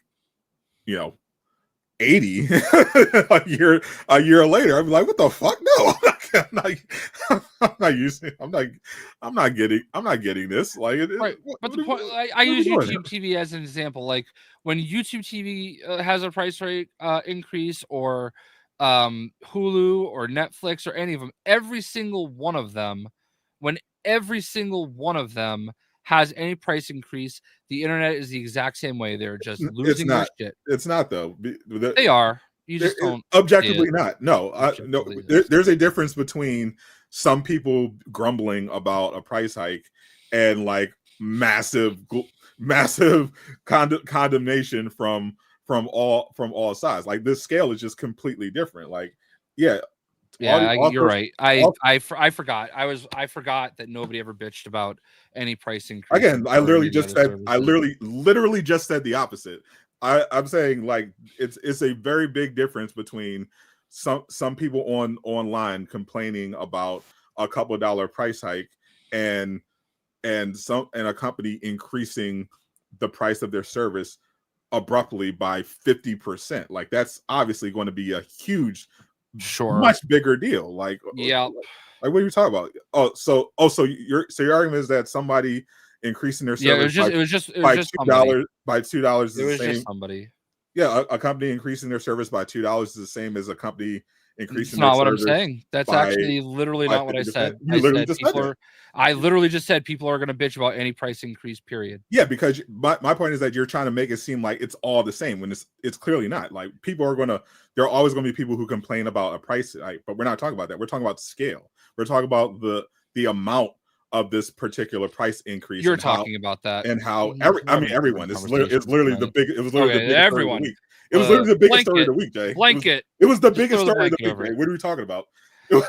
Sure. Like Saudi Arabia was. We thought that was going to be the biggest story, and then it just changed Xbox because of how much people feel strongly about. We're all here to just prop up Sadat's opinions. So let's. I mean, I know you love Xbox, and you want you. I literally said I'm against this. You want those Phil Spencer bucks, but objectively, literally said I'm objectively against. Is a huge deal. It's a dumb thing to do. A huge deal.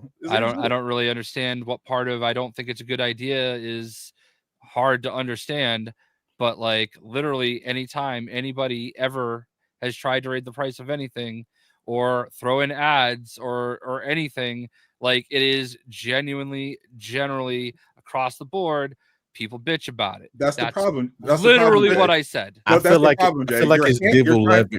You're trying to hand wave what's happening here. What's happening? No. Here's exactly what you're doing. You're trying to make it seem like it's all the same when it's not. Like this is. They could have raised it $1 and people would have bitched about it. Yeah, but I feel like it's different levels to the bitching. That's literally what we're talking about, Jay. That's why you're hand waving it by saying by trying to imply that that Netflix. I think we're beating a dead horse at this point. I don't care anymore. Let's move on. That's what I mean. You're completely biased. That's the problem. No, you're completely biased. You're acting like you're this is literally a pony against Xbox. You're literally that arguing. Is literally what's happening. You're literally arguing that Netflix raising their price by $1 is the same as Xbox. No, I said their prices by 50%. I said in Xbox 1 year could have raised their price by $1 and people would have bitched about it. Which is an irrelevant point, Jay. Because it's not. It is a relevant point. I don't care anymore. There's nothing productive happening. Shut up. I don't care. 10 people would cry about. No, I'm not going to shut up because you're wrong. 10 people crying about. You're wrong. 10 people crying about a $1 price hike. You're wrong. Let's just do this. This is very would productive. Not be the same. You're wrong. You're wrong. I'm gonna keep being right. You're wrong. You're wrong. A $1 increase is not going to get the same level of backlash as a 50% increase. That's not what I said. I didn't say that. You literally just said that, Jay. No, I did. I said everyone would complain. People still bitch about it. People still bitch which about is irrelevant. People still bitch about it. It's not irrelevant. We're talking about scale. No matter what. You're talking about scale. I'm saying everyone's talking about scale. I don't give a shit about everybody else. We are having a conversation right now. The reason why you're trying not to talk about scale is because you're trying to defend Xbox. Let's keep doing this. Blindly defend Xbox. No, I'm not. I'm literally not. That's why you're trying to bring up irrelevant bullshit. Terrible bad idea. Oh, everyone is going to complain about pricing, no matter what. Everybody does. Nobody should ever complain about pricing. No, that's a stupid argument, Jay. Literally, argument. Every time anything has ever had a price increase, people bitch about it. Yeah, so no one should ever complain about a price increase because it's all the same. I'm not saying that. I'm just saying that that's going to happen no matter what. It's all the same, right? Yep. $1 is the same as it's 50. That's literally exactly what I said. Exactly what I said. It's all the same. Yep. No. So that's right again. So that's right. Okay. So that's right again. So let's continue. Increasing my service by $1 is the same as someone increasing their service by 30. It's the same. 100% what I said. Everyone's going to react the same way. Yep. It's the same. All of this is exactly what I said. It's not a big deal. It is, Jay. That's the problem. That's exactly what you said. No, it's not. It's not. You're trying to pretend it's not because it's not ridiculous. It's literally not. It's a ridiculous argument. It's literally not. You know what you're doing. You know what you're doing. You're trying to defend Xbox here. No, I'm not. I'm literally not. You're trying to find a way to defend Xbox here. I'm literally trying to talk shit about the average consumer, how they just bitch about everything no matter what. But they don't. They do. They do. I'm sorry that you're always going to be able to find someone on the internet. You'll watch always be able to find someone to complain about anything Xbox related. You just watch through blue shaded glasses. It's cool. No problem. This is objectively what's happening. Xbox players have been the loudest. Xbox people have been the loudest people yelling about this. Just keep yelling about it. It's fine. It's not PlayStation players. It's okay. Like whoever talks the loudest is right. Okay. Yes. Yep. No, you're just wrong. Just keep talking. You're just wrong, and it's okay. Talking. No, you're okay. You're wrong, and it's okay. It's okay. What exactly am I wrong about, Jay? What exactly am I wrong about? It's okay. What exactly am I wrong about? What exactly am I wrong about? What am I wrong about? What am I wrong about? What am I wrong about? You particularly? You particularly? You are What am I wrong wrong. about? You're wrong about conflating. You're wrong about this conflating. This price. See, you know you're wrong. That's why you're being a child.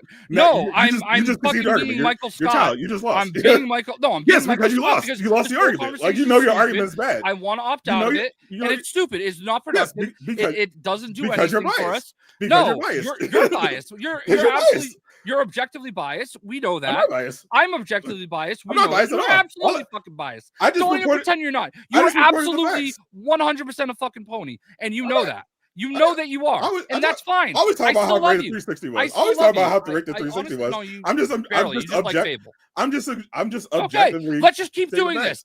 I'm trying to move on. You got mad doing this immediately. No, it's stupid. Immediately. No, I didn't even give my opinion, and you were crashing out. No, because I knew what you were going to say. And I also, yes, I did. Immediately. I didn't crash out. I literally said I didn't agree with this. I literally said it wasn't a good move.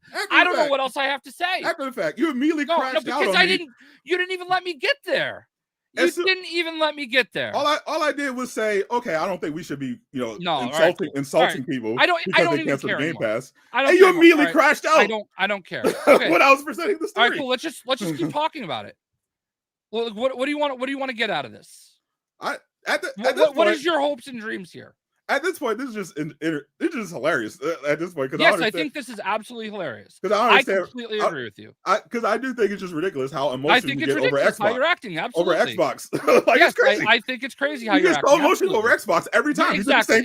You did the same thing with Starfield. It's crazy. Yeah. Cool. It's not. Cool. It actually isn't cool. It's weird. It is. Honestly, it's absolutely cool. It's honestly weird. Let's just keep doing it. Let's just keep doing it. The next segment. I mean, the next segment was going to be about Daredevil early access. I believe. Mr. Greek has been playing most of it and enjoying it. I'm sure. It cost him too much money, so he's out. This is fun. No, it's objectively the dumbest fucking thing. It is. I agree. Yep. So why'd you keep it going? No, we're agreeing on. We're disagreeing on what exactly is dumb. Okay. Cool. Great. Well then, what was your experience with Daredevil? He hates him. I feel like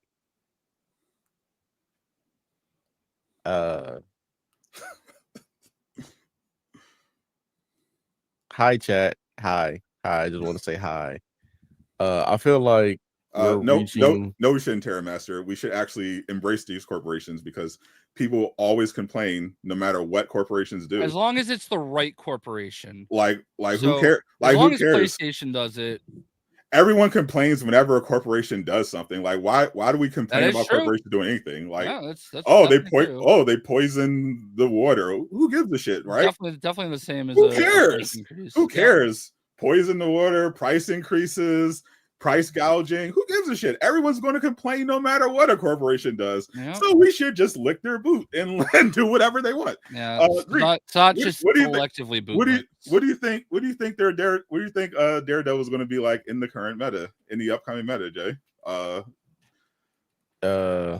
Well, I would say that, like, overall, I do feel like we are reaching a point where we're going to need to have a serious conversation about the future of the game, and that's specifically just because we're starting to get way too many dive characters. Yeah, and that wouldn't be a problem, but it's when you look at the number of dive compared against the number of anti-dive options, things kind of start to get a little weird now. Especially for supports. Like, I do genuinely hope that these next few seasons are support heavy, because I feel like once season 5 gets here, you might start seeing Daredevil bans pop up a lot more commonly. And that's specifically just because it's like, this is going to be the same as all these characters. Like, they first come out, nobody really knows what to do with them for the people who haven't played them yet. And then once they do figure out, that's where you kind of start to figure out where this character falls in the meta. Like, for example, Jean came out like it. I feel like the words around her were like very 60-40, but she's ended up becoming she's ended up reaching the point as to where she's considered like she's next to Hela in terms of where the damage potency is, and that's clearly been a problem, seeing as how she's kind of getting gutted in this next patch.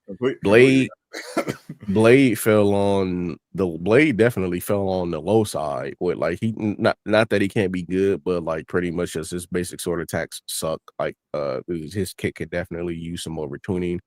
Daredevil in my whole thing is this, and I also did this video with Jay. Daredevil can reflect a good a good portion of ults, and he can reflect about 90% of the ults in game. The only ones that I would say like genuinely do get through that come to mind are Panther and Moon Knight, and that's about it. Like maybe one or two more people, but he can pretty much block everything. His sonar sense, I mean, it's Daredevil, so we already knew it was going to be busted, but the character basically has built-in wall hacks. Like there's genuinely no hiding from this man.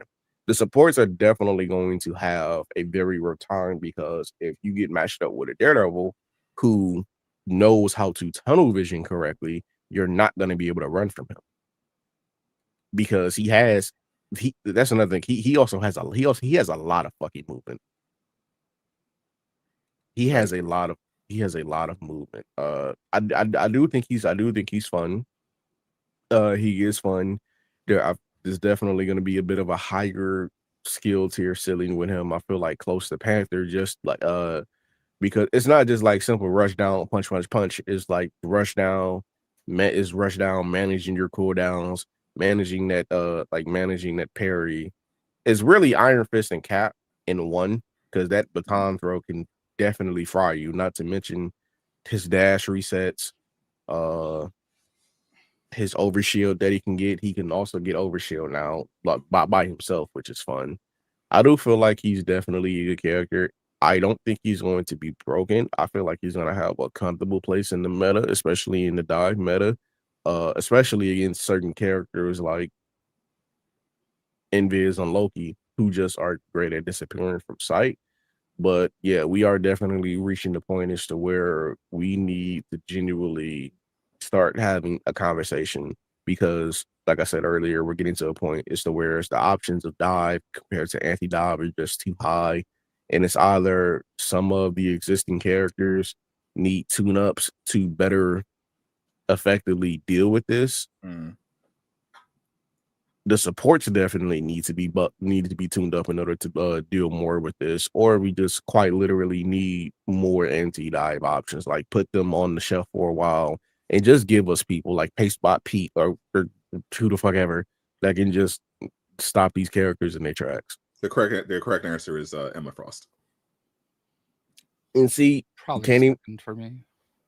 Can't even say that anymore, simply just because what's the word? The way dive players have been, I mean, I will say this, it is I guess kind of fair, because we definitely complained about dive a lot, but to be fair, they have numerous characters that they can go to. Emma was in a different but weirder spot, because while yes, she does count as anti-dive the same way Bucky does technically count as anti-dive, but you don't really see people play him that way. Actually, because of that buff, he actually has been like really shitting on dive lately.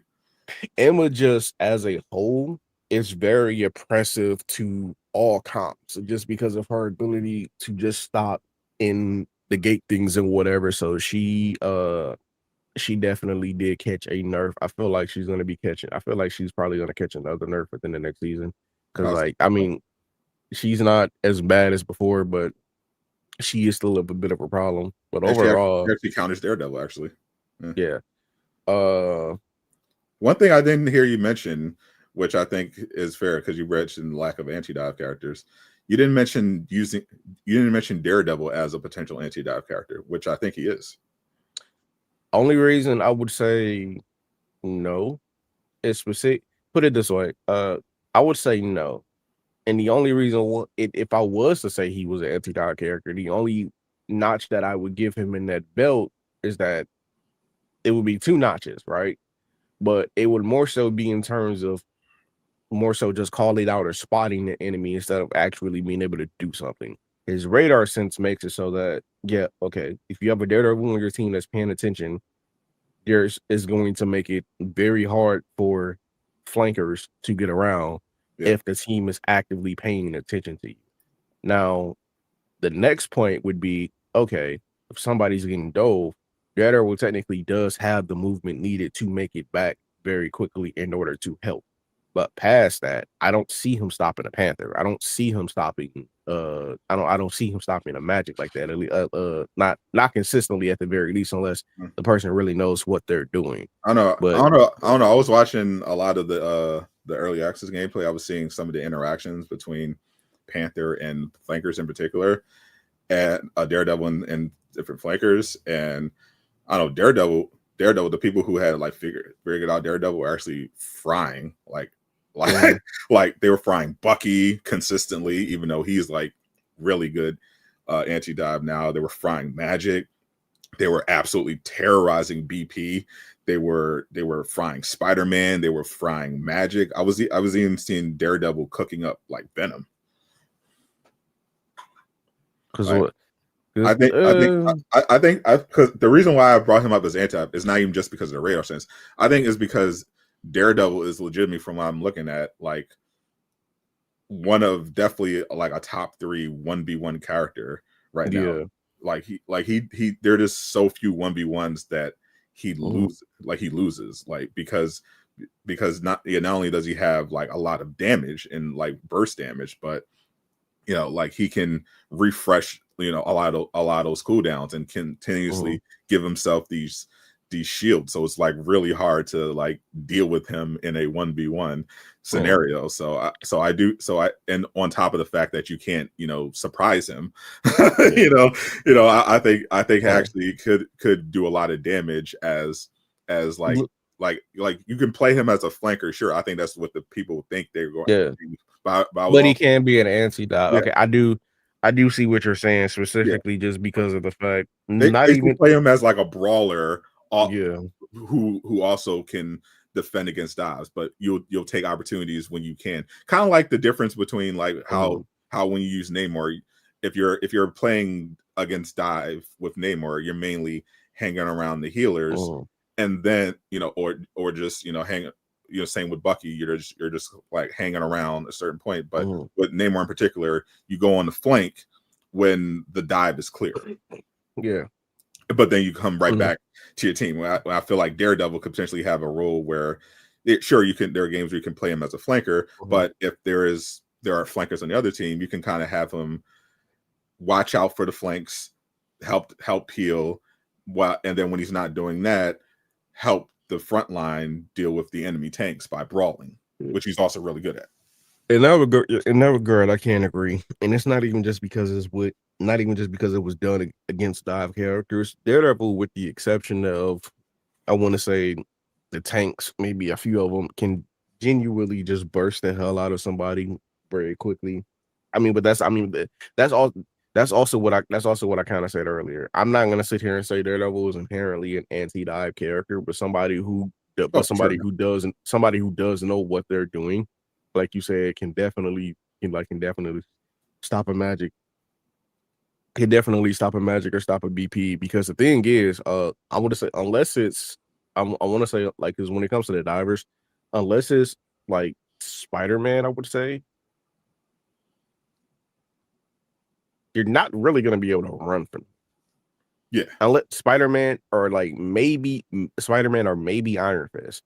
Past that, you're really not going to be, at least in terms of the DPS, you're not really going to be able to run from him like that. So I can definitely agree with it in that regard. I would kind of put him with Reed in the sense of not even necessarily just a flanker. Daredevil can very much be a front line or a flanking character, but he can also definitely help in the back as well if you have someone on the character that knows what they're doing, like Reed, for example. Reed is like still a very great option to deal with divers, but a Reed in the front line as well is also very tough to deal with if he's picking the right targets and he's managing his elasticity well. That's the thing that a lot of Mr. Fantastic players don't know how to do, is how to constantly keep that inflated mode up. Yep, yeah. There's a specific sequence of your cooldown usage where you can constantly use it. There are also times where you don't want to have that inflated state. You might need to cancel out of it, but but there are definitely a lot of ways you can keep it up very, very consistently. Like I see a lot of people don't do is like using his distended grip on the ground to get that initial burst of elasticity charge, which like snowballs from there. But yeah, I do think Daredevil is going to have a variety of uses. I think people's first instincts is going to be to just use him kind of like a BP, where you just stalk and exclusively flank. But I think he's going to be. I think he's definitely going to be the spearhead of a whole new dive meta. Like I was looking at like games where there were coordinated dives with Daredevil, Iron Fist, and Venom, and I was like, Jesus. Oh man, those poor supports. Especially now that Venom has anti-heal on his ultimate.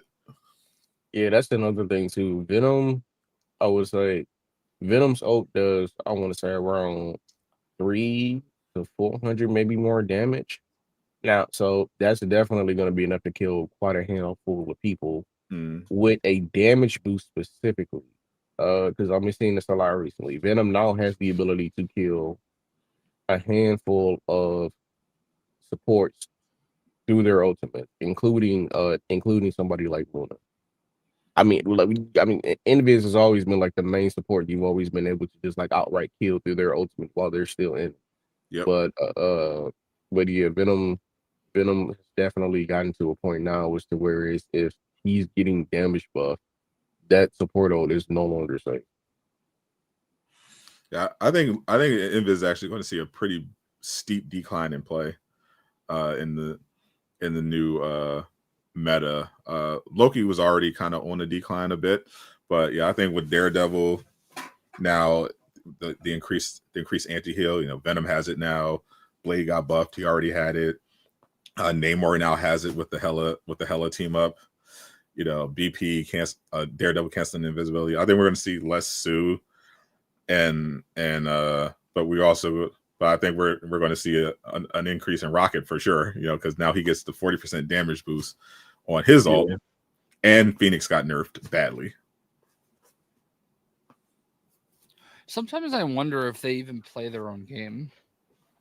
Like sometimes I just feel like these things come out of nowhere and make no sense. Like why does some of these characters need that? Like I think of Venom, and like I do agree that maybe his ultimate wasn't that great, but like why the fuck is Venom getting a buff? That's the thing. His ult was great. That's why that's the confusing thing. Why he got his ult wasn't bad. It's just now he has the ability to outright kill somebody like a Luna through her ult. It was never bad. They just made it stronger. And I don't play a lot of Venom, so my experience with using his ult is probably not great because I haven't used it many times. But I've always felt like there are other characters that like when they use their ult, they just were able to instantly kill somebody. And I never felt that way with Venom the few times I've been able to use them. With Venom, it's about timing because you have to mix the ult with his you have to mix the ult with his grab, because the way that the grab works, what's the word? The grab has a set time limit. So when those tendrils snap, you take damage. So the way that it works, you tendril first and then you ult. You wait for the tendrils to snap and then you pop the ult. Yeah, but I look at like Squirrel Girl constantly, like in my my objectivity aside, but like that's just a free ult right there. Yeah, like I just feel like they've buffed Squirrel Girl multiple times when she's like already she just got nerfed ridiculous, and like it just feels like there are certain characters where we're all like, okay, they're gonna slow this down a little bit, and it's like the opposite. So, and I feel like I don't look at the game the same way that you guys do. You guys are way more analytical, but like I don't know. I just feel like I feel like there's some separation from what people say about like these characters and what they're actually doing. I And I get just that. don't get it. Yeah, I I think will. I think the issue is that they have to figure out how to balance for like the pro players, the celestial eternity players, the diamond gem players, the gold silver players, and like the quick play. It's going to be towards the more gold and silver, and that's Yeah. specifically just because, like they've said numerous times before, they're not going the Overwatch route of fine tuning all the characters to a point as to where is they're tuned for competitive. Specifically, they're not like the characters are going to be tuned for casual. It's going to be fun. It is going to be competitive, but they're not going down that route. So I definitely do think it's going to cater more towards casual players instead of like that top 1%, 5%, whatever you want to call it. In regards to Jay, I would definitely tell you to. I know you have bias against Squirrel Girl, but I would genuinely tell you to put that energy towards Bucky, and that's quite literally sure. Squirrel Girl's that's one that stands out to me, obviously, because like I do feel like she's a skillless character that like people use as a crutch, and like she is, but Bucky has been consistently patched. He has been buffed like the last 2 to 3 seasons for no reason. Because here's the thing: Bucky has never not been like a low used character. Bucky has always been either a high pick or a decent pick. Nothing lower than that. But he's constantly getting buffed. Like for example, he has 2 tainted vultures. His uppercut now stuns for a second. His base attack does more damage. I understand how you feel about Squirrel Girl. I would genuinely tell you to replace her with Bucky, because Bucky is the pure epitome of we're doing this, like we're buffing him just because we can. Fuck you. Right. Hella too. Like she just got to. I think I just don't think of Bucky as much because he takes actual skill to play. Like, yeah, there's some broken things that he can do, but like you actually have to have some aim. You actually have to know what you're doing a little bit. Squirrel Girl, you don't. You can just stand in the back and chuck your nuts, Like, I know I'm oversimplifying it a little bit, but I feel like Bucky does require a little bit of talent, whereas Squirrel Girl doesn't. And I feel like she keeps getting these random buffs when we all think that she's about to get a nerf.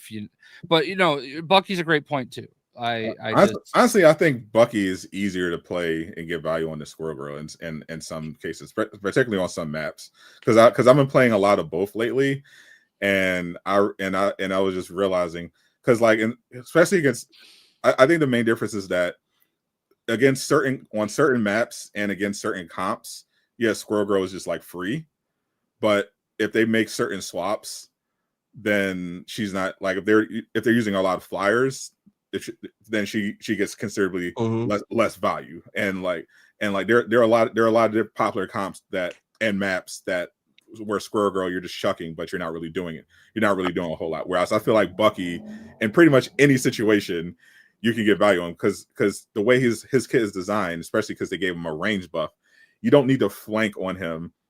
You don't need to worry about different position. Like with Squirrel Girl, you got to reposition, you got to move around. You actually do have to be able to aim to at least understand the way the nuts bounce, so that you can hit people at the right angles. Whereas Bucky, you just fire. You could just hide behind your tank, take a slight off angle, and just fire these insanely powerful shots. No reload. Let me throw a bolt that can bring down a flyer.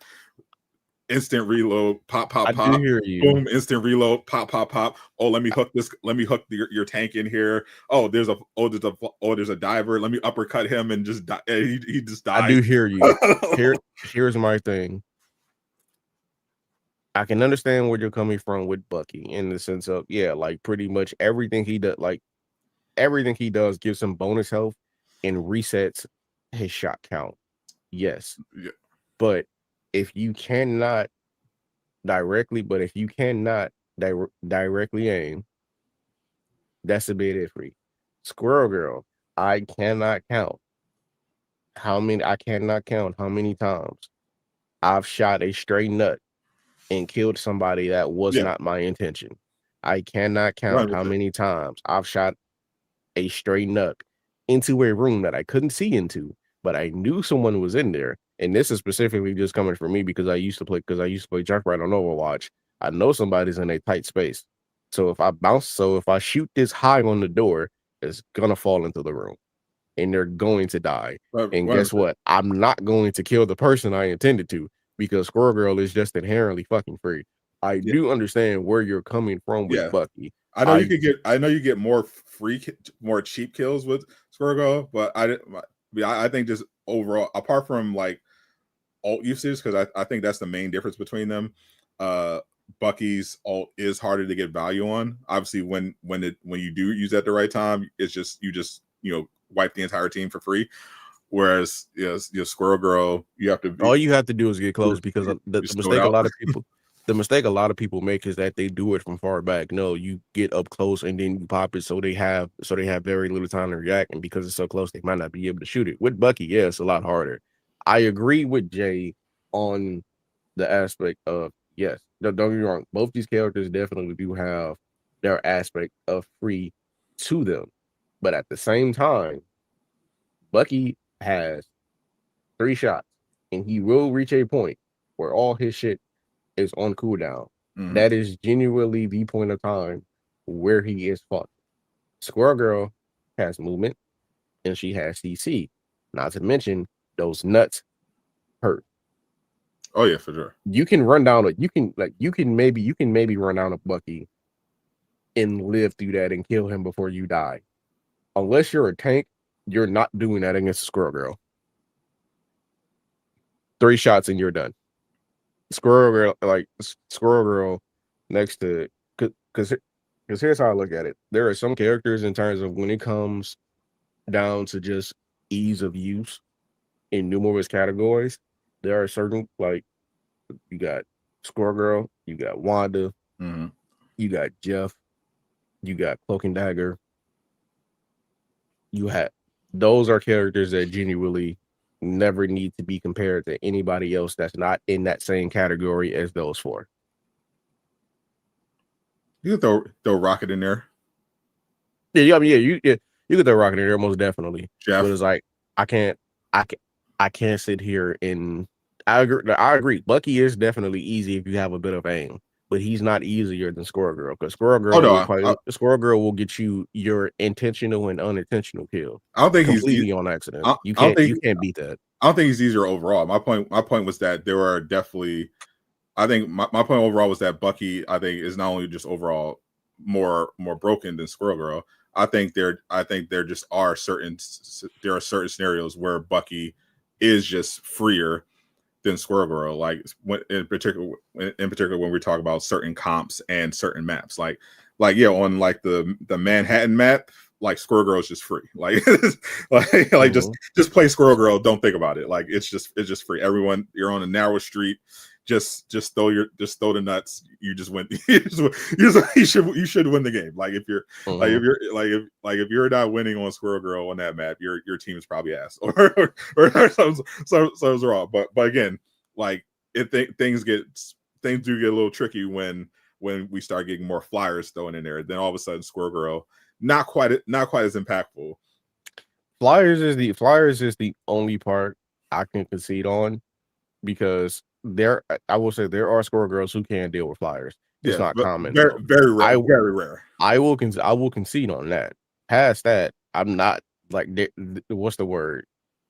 I will give I'm not really giving it to Bucky in too many I'm not really giving it to him in too many situations, especially when you're dealing with maps like Central Park and OG Clintard, because that's quite literally a turkey shoot for her. If anything, put it this way.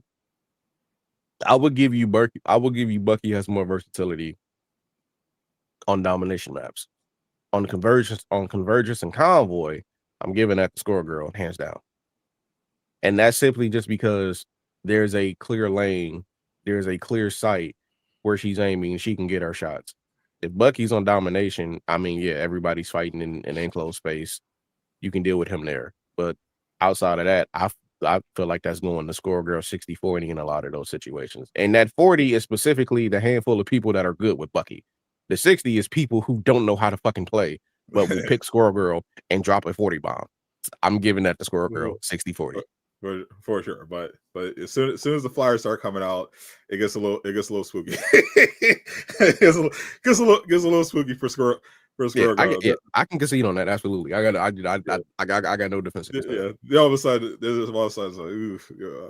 I know. Whereas Bucky's like, oh, I'm just going to bring them to the ground, like that. It becomes a lot trickier. But yeah, in general, she's definitely more brainless. I will say in a lot of cases, and there's just certain maps where it's just free. Like just don't think about it. Just start throwing nuts. Like it's not a big deal. But no, I think the biggest, I think Daredevil will definitely have an impact on that. But I think it's really just going to be, I think we're going to see a big dive and anti-heal meta. You're going to have these dive comps with Venom and Daredevil at the head. Iron Fist shreds tanks now, really badly compared to before. But then you also have you can have the anti-heal comp with Namor, because his anti-heal is really easy to pull off, and you can animation cancel it with his ult. It's pretty good. I think it's going to really test supports again, and I'm wondering how the community is going to react to it. I want to see how effective people are with Rocket in this new meta, because I do think Rocket is going to be like a must pick with the way I think the meta is going, because he, even though they nerfed his dash, which I think is stupid and they should revert that, I think he's still really hard to hit if you're using him correctly. And you're definitely going to want to have a Rocket in this current meta with Daredevil and Venom, everything running at you now. I will say, just based off how the past few seasons have been, I definitely do see the next few seasons probably focusing a bit more on strategists. Because I think the last strategist we got was Ultron, who was a DPS. And that was. Who's basically a DPS, and then they nerfed him into the ground, so now he really is a DPS. Yeah, so really the last strategist that we got was Sue back in season 1. So it's like I definitely see us getting another strategist too real soon. I hope, I would say that dive is definitely the direction that they've been going with a lot of characters. I don't think anti-heal is the way to go yet, specifically just because what's the word? If we start getting more, because they've been introducing it, and now we have more characters with the ability. If they start introducing more anti-heals, this game is quite literally going to become an unfair game for supports, because you already have a tremendous amount of dive and not that many decent defenses against it, past like a simple CC ability or whatever. Yep. But then that doesn't help when you wasted your CC on Daredevil. Now you got fucking Hulk and Thor coming at you. Yep. Adding anti-heal into that mix will quite literally make the game unplayable for supports, because they're not going to have anything. They're not going to have anything to defend themselves with, and it's going to become a very stressful time for them all around. So it's either I see us getting more strategists very soon, or I see us getting an uptick in their kits to better defend. Forge would make for a great support. I honestly think Forge will make for a great support. Oh, I love it. What do you think of hypothetically if they added Rogue as a support?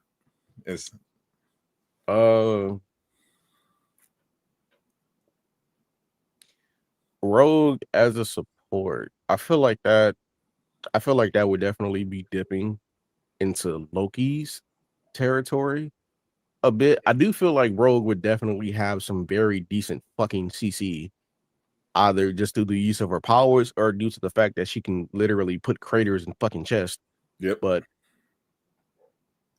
I do feel like she would have some very strong defensive options. I feel like with her, it would be more of the okay, Rogue is obviously going to be able to defend herself. It's more so how are the heals going to be, and Yeah, how is her ultimate going to work? Because it's like, okay, you have to make this so that it's not.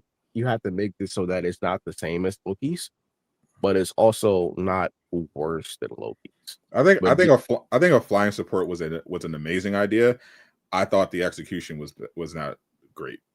yeah, I think I really agree with what he's saying about Loki, but that's the downside of using Rogue in general is that her superpower is stealing superpowers. You know what I mhm. mean? You would I have to give her more availability to do so. Loki can only do it through his ult. I feel like to right. separate Rogue from him, give Rogue the ability to do it more often, like make Yeah, it an actual ability and not an ult.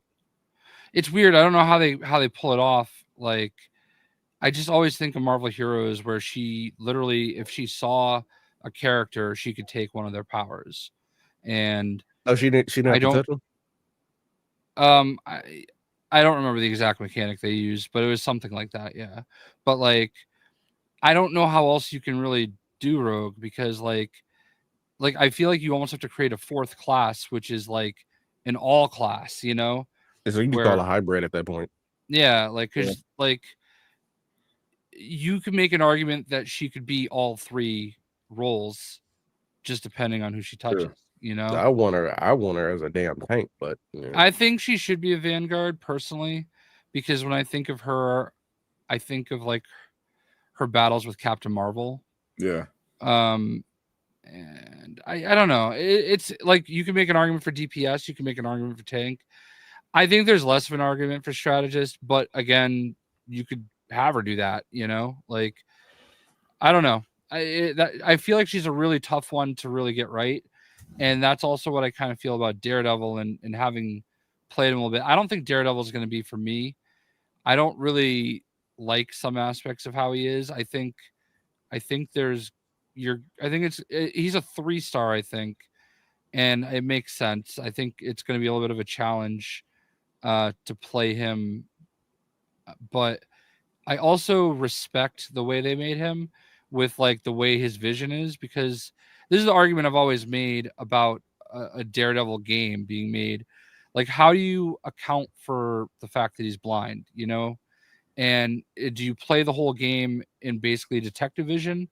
Like, I know you have to suspend some disbelief, but like the way they made him it does make a lot of sense. I don't know. I don't know how he obviously sonar, it has to be one of his main abilities. So I don't know. We'll see. I I don't think he's going to be for me, but we'll see. Maybe I'll play him and it'll feel different. Kind of went in a circle a little bit there, but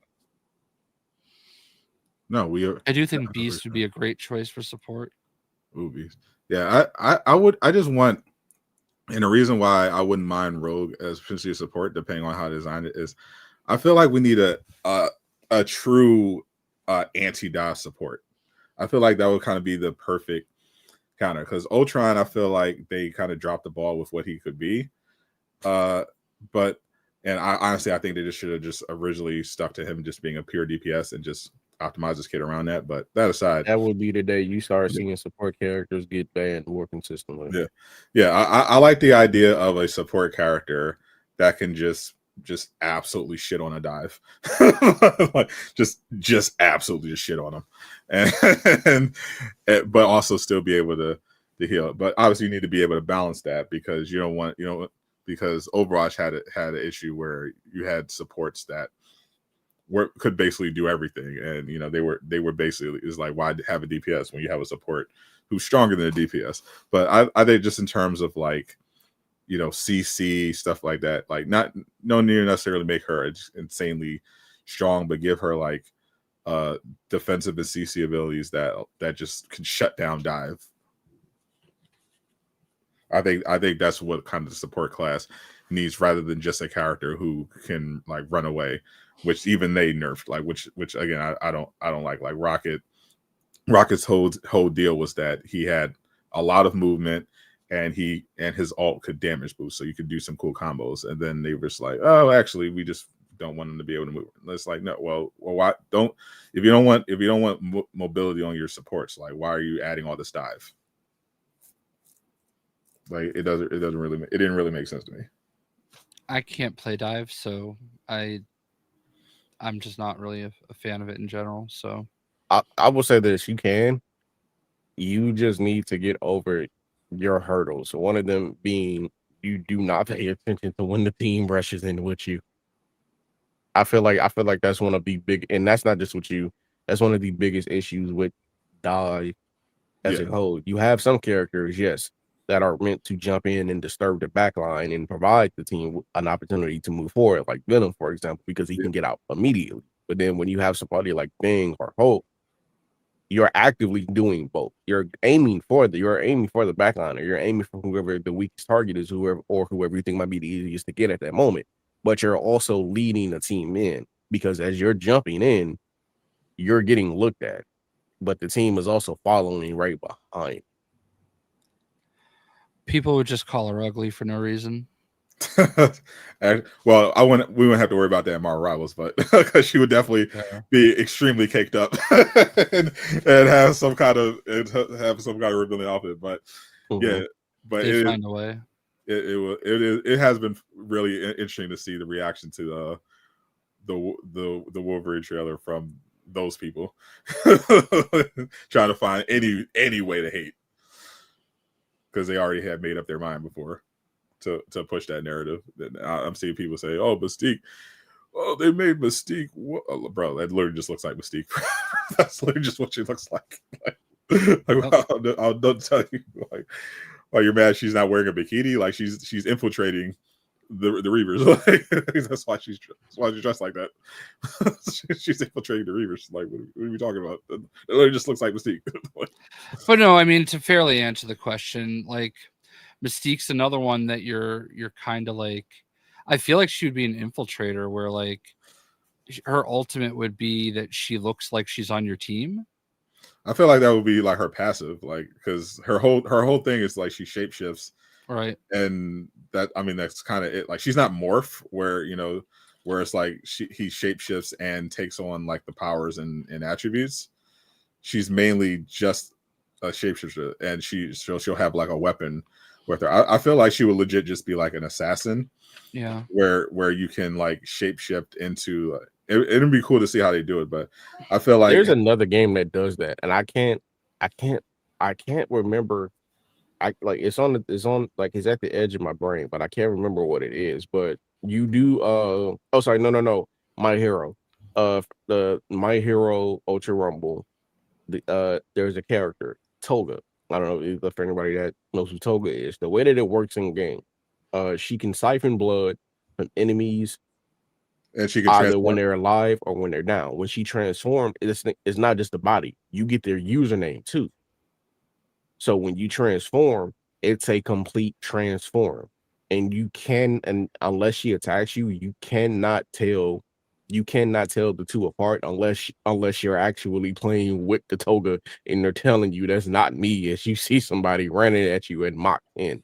But if anything, I would want Rivals to do it like that. It's like, it would definitely be confusing. It would be fucking funny, but given that it's Mystique, that would make sense. Not only do you copy the character, you copy their username too. You make it virtually impossible to differentiate the copy from the original. Yeah, and that would be that should be a normal cooldown for her. Then they just have to figure out the weapon she would give her so she can still do a lot of damage. And that would just be essentially her role, an assassin who is shapeshift. I was also thinking of like having her be able to shapeshift into other things, like maybe part of the environment.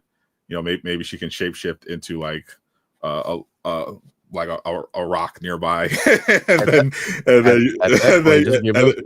give us impossible. Just give us like somebody like Impossible Man at that point if you want that. Like just have her be able to infiltrate, just transform into different things, not just characters, so that just to really drive home the point that she's like, her whole thing is like stealth and catching people off guard. Like, you never know, you're walking around a corner, you never know if Mystique is there. I think that would be cool. I don't need that. I don't need my ADHD having me second guess of whether or not I just saw that fucking pillar move. I think it'd be like Dead by Daylight. It'd be so funny. People would be so paranoid. Like, is that Mystique? Is that Rock Mystique? No, it's just a statue. Is that Mystique statue? And then the Luna on your team suddenly shoots you in the back of the head. You're just like, oh shit. I think that'd be pretty funny, actually. Oh, they do add her one day and do something like that. I mainly want Nightcrawler though. They got to get my boy Nightcrawler in first. I'm still waiting on Iceman. Ooh, Iceman would be dope. I mean, I don't know how we're not talking about Deadpool yet. I mean, we know we kind of know like he's so popular. He's going to come eventually. It's just a matter of how are they going to distinguish? I think he's their red button. Yeah.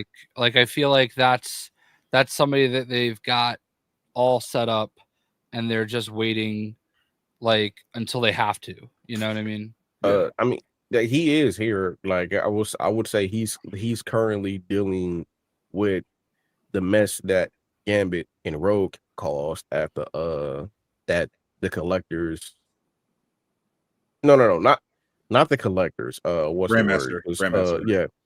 Yeah. What's the word? So they've apparently gotten into something with the Grandmaster, but Deadpool, I guess, is still helping.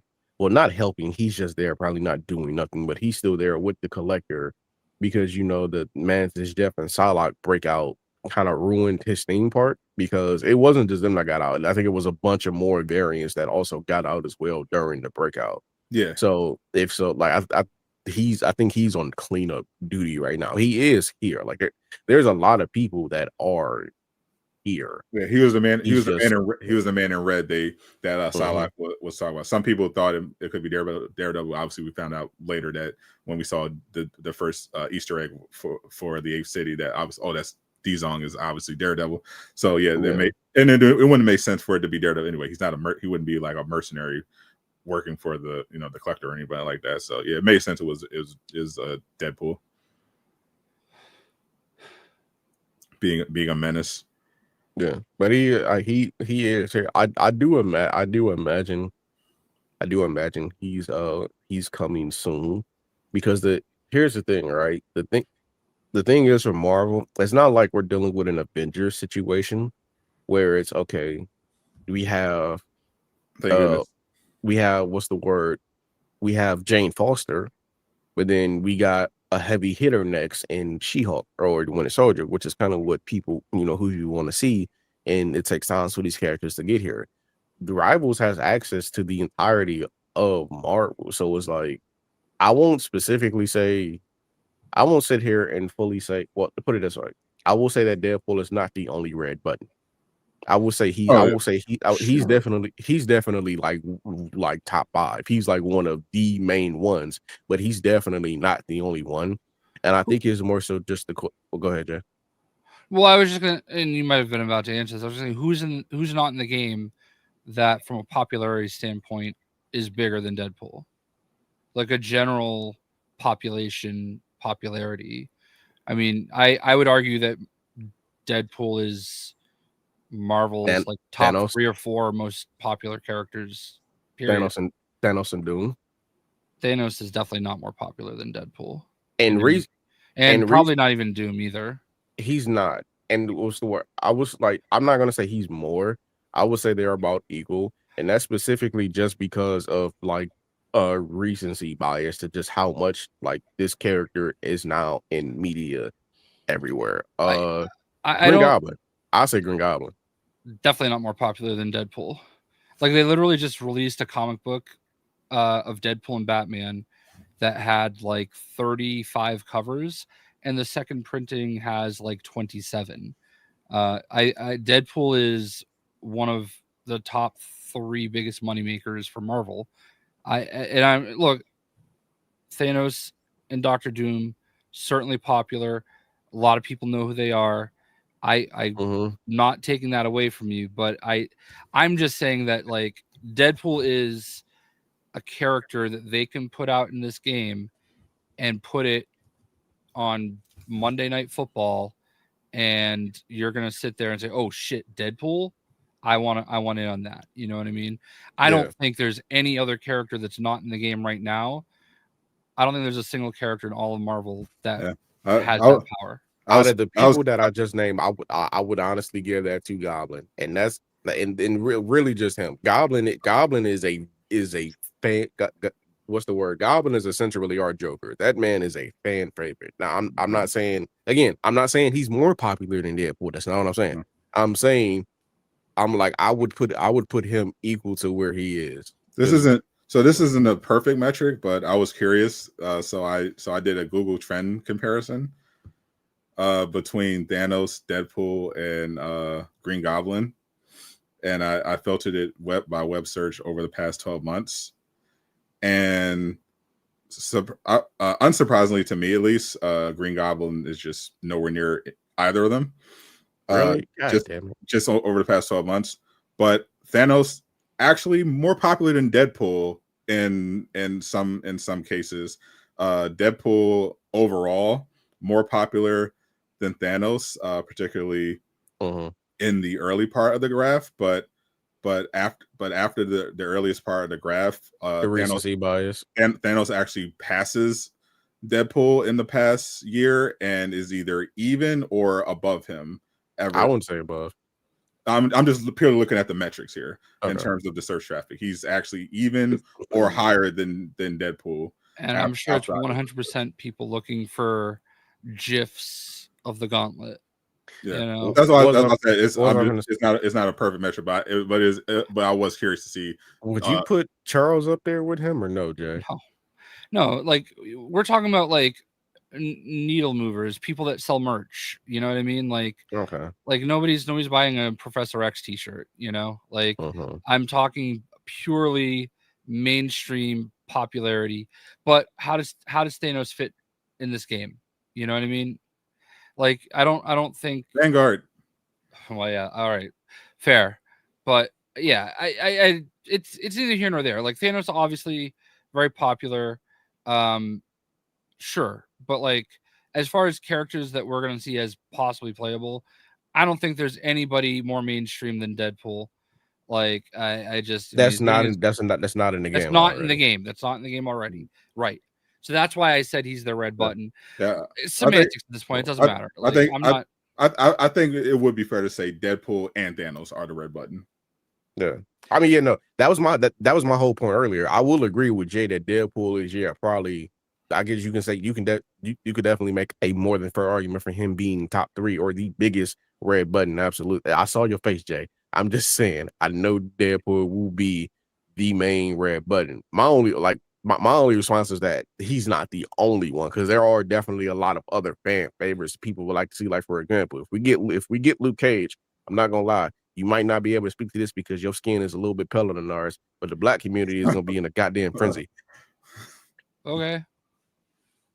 I do think Thanos, based purely on the numbers, the metrics, the traffic, the name recognition, I think he's a red button in itself. I don't think there are that many red buttons, but there are definitely characters that have the potential to go very viral. That's not already in the game, because I would give that to Spider-Man or Iron Man, but they're already in game. That's why I'm agreeing with Jay that the people that are not in the game. But the point of the conversation was why Deadpool wasn't in the game is because like you don't have to right now. Yeah, like, you don't. He's the one that you go to like when you need it, you know? Like, and right now they don't need it, and they're getting by without him. So there's just no other character in Marvel that I think that you not can already really in the stay game. Up for. Not already in the game, exactly. That's a given. Other than Thanos. Yeah. But Thanos doesn't make sense for the game though either. I mean he does. Based on how they did it. No, because put it this way. He can and cannot make sense. And the only reason I say that is because you also gotta look at Ultron. We do have these villains in the roster, like Loki and Ultron, major villains. They're in the roster. Doom. We specifically have been told, even Danny himself has said this. once Doom is no longer the main villain, he is going to be added to the roster. Yeah. So it's not that. So I'm not gonna say that Thanos doesn't make sense. It's more so with the way that they're doing it. Whoever they release, it's specifically tied to how the story is moving at that point. Exactly. We know Deadpool's collected. We know Deadpool is connected with the Collector. So more than likely, when we see because what's the word? Unless it happens beforehand in another story that they decide to put him in, because what's the word? They already have the next 10 characters planned out. They already have the next 10 planned out. It was 12, but we're about to get the next 2. They already have the next 10 characters planned out. Unless Daredevil releases in some other story that they decided to drop him in, we're more than likely going to see him when we see the Collector. And also, I think there's is one more red button that we didn't bring up, and it's also relevant to the Thanos situation, because one of the reasons I brought Thanos not only just because like of how popular he is, which I was able to verify with the metrics, but he was on that list that Rivals put out before the game launch. They had that Discord poll where they were like, "Oh, what heroes do you want to see next?" And if you remember that list, the characters they chose were very interesting. They had Wolverine on there. They had Emma Frost on there. They had Gambit on there. They had Deadpool. They had Thanos on there. They had Green Goblin. But you know who won the poll? Ghost Rider beat Deadpool. Yeah, but I think that was a Discord vote. It was a Discord vote of Marvel. Yeah, from Marvel. Sure. Yeah, and from the developers. And I have noticed from my content and doing research that Ghost Rider actually has a pretty massive fan base and a lot of interest in that character. So it's gotten even bigger after Robbie, because we had the 2020 Avengers run, we had Midnight Suns, we had Agents of S.H.I.E.L.D. Yeah, Ghost Rider stock has definitely increased. I think we kind of take how popular Ghost Rider is for granted, because he has been so long since he's been utilized. Like with Deadpool, we had that's Ryan not Cosmic Reynolds. Ghost Rider. Yeah, we had Ryan Reynolds playing him and bringing him more mainstream in the live action. He's had multiple movies. We obviously just always some Spider-Man content out there. But with Ghost Rider, he's been kind of just skating by outside of mainstream. The last time he's been even connected to MCU was Agents of S.H.I.E.L.D., which was decently popular, but it wasn't like, Marvel, MCU Avenger movie popular. He hasn't been in that, but despite that, he's still insanely popular. So I do think in terms of red buttons, you have Deadpool, but I think they also after that would be able to confidently say, also if we drop Thanos or Ghost Rider, that would be like a nuke going off as well. I feel like Nova's popular, sure. I mean, I definitely think that, but the reason why I said Discord, I'm talking about the general average populace, like the people that you see at the mall wearing fucking Deadpool shirts. You know what I mean? Like the average person, like we're talking about trying to get in new people. Ghost Rider definitely brings people back, and I feel like the Discord population is a little different than honest recognition of like Spider-Man. Everybody knows who Spider-Man is, right? I think Deadpool is on that level, is more the point I was trying to make. I do think it's very valid to say Ghost Rider is a great character person, absolutely makes perfect sense for this game. Not even a great character. I think he's just I just think my point was just that he's massively popular, more so than most people, even people that are tapped into comics, fully realize. Sure. And I think that the rumor is that Norman Reedus is always they're always throwing in Norman attached. Reedus. Keanu Reeves has been attached as well to Ghost Rider. Obviously most casual people would know him from being played by Nicolas Cage. Sure. Yeah. But he is very popular. And I thought it was interesting to note that he did win that poll. Like Yeah. obviously Deadpool would have more recognition among absolutely normies who don't follow Marvel, right? But And that was my overall point Yeah. that I was trying to like. That was the point of the red button, you know. And I honestly I look at. I'm gonna be honest with you, like your average Discord Marvel Rivals user is probably not gonna go straight to Deadpool. They're probably gonna like go after their friend. Like I'm sure Forge might have made that list. You know what I mean? Like we're going after it is like it is a bigger metric for them to like kind of base things off of. no, I will understand that. say I understand. But the point of that list, and I was running through a lot of his names, is because it had a list. It had a mix of huge characters that you would think would win, but also smaller characters. Like you had Deadpool. I'm not criticizing. You had Wolverine. You had Emma Frost, who X-Men fans know that, but not super casual. But but they also had Gambit, Nightcrawler on there. But then they also had Black Bolt. Very very very niche. And but I thought it was interesting that Ghost Rider won out of all of that. Yeah, I think this is a great question. Oh yeah, that is a good question, because we do know a lot of the Marvel Rivals population came over because they just wanted a third person superhero game. This is their first hero shooter. And a lot of them also left because they don't like hero shooters that much. And they kind of, and I see a lot of people constantly asking, hey, I'll come back when there's PvP, or they should add PvE. I really want some PvE.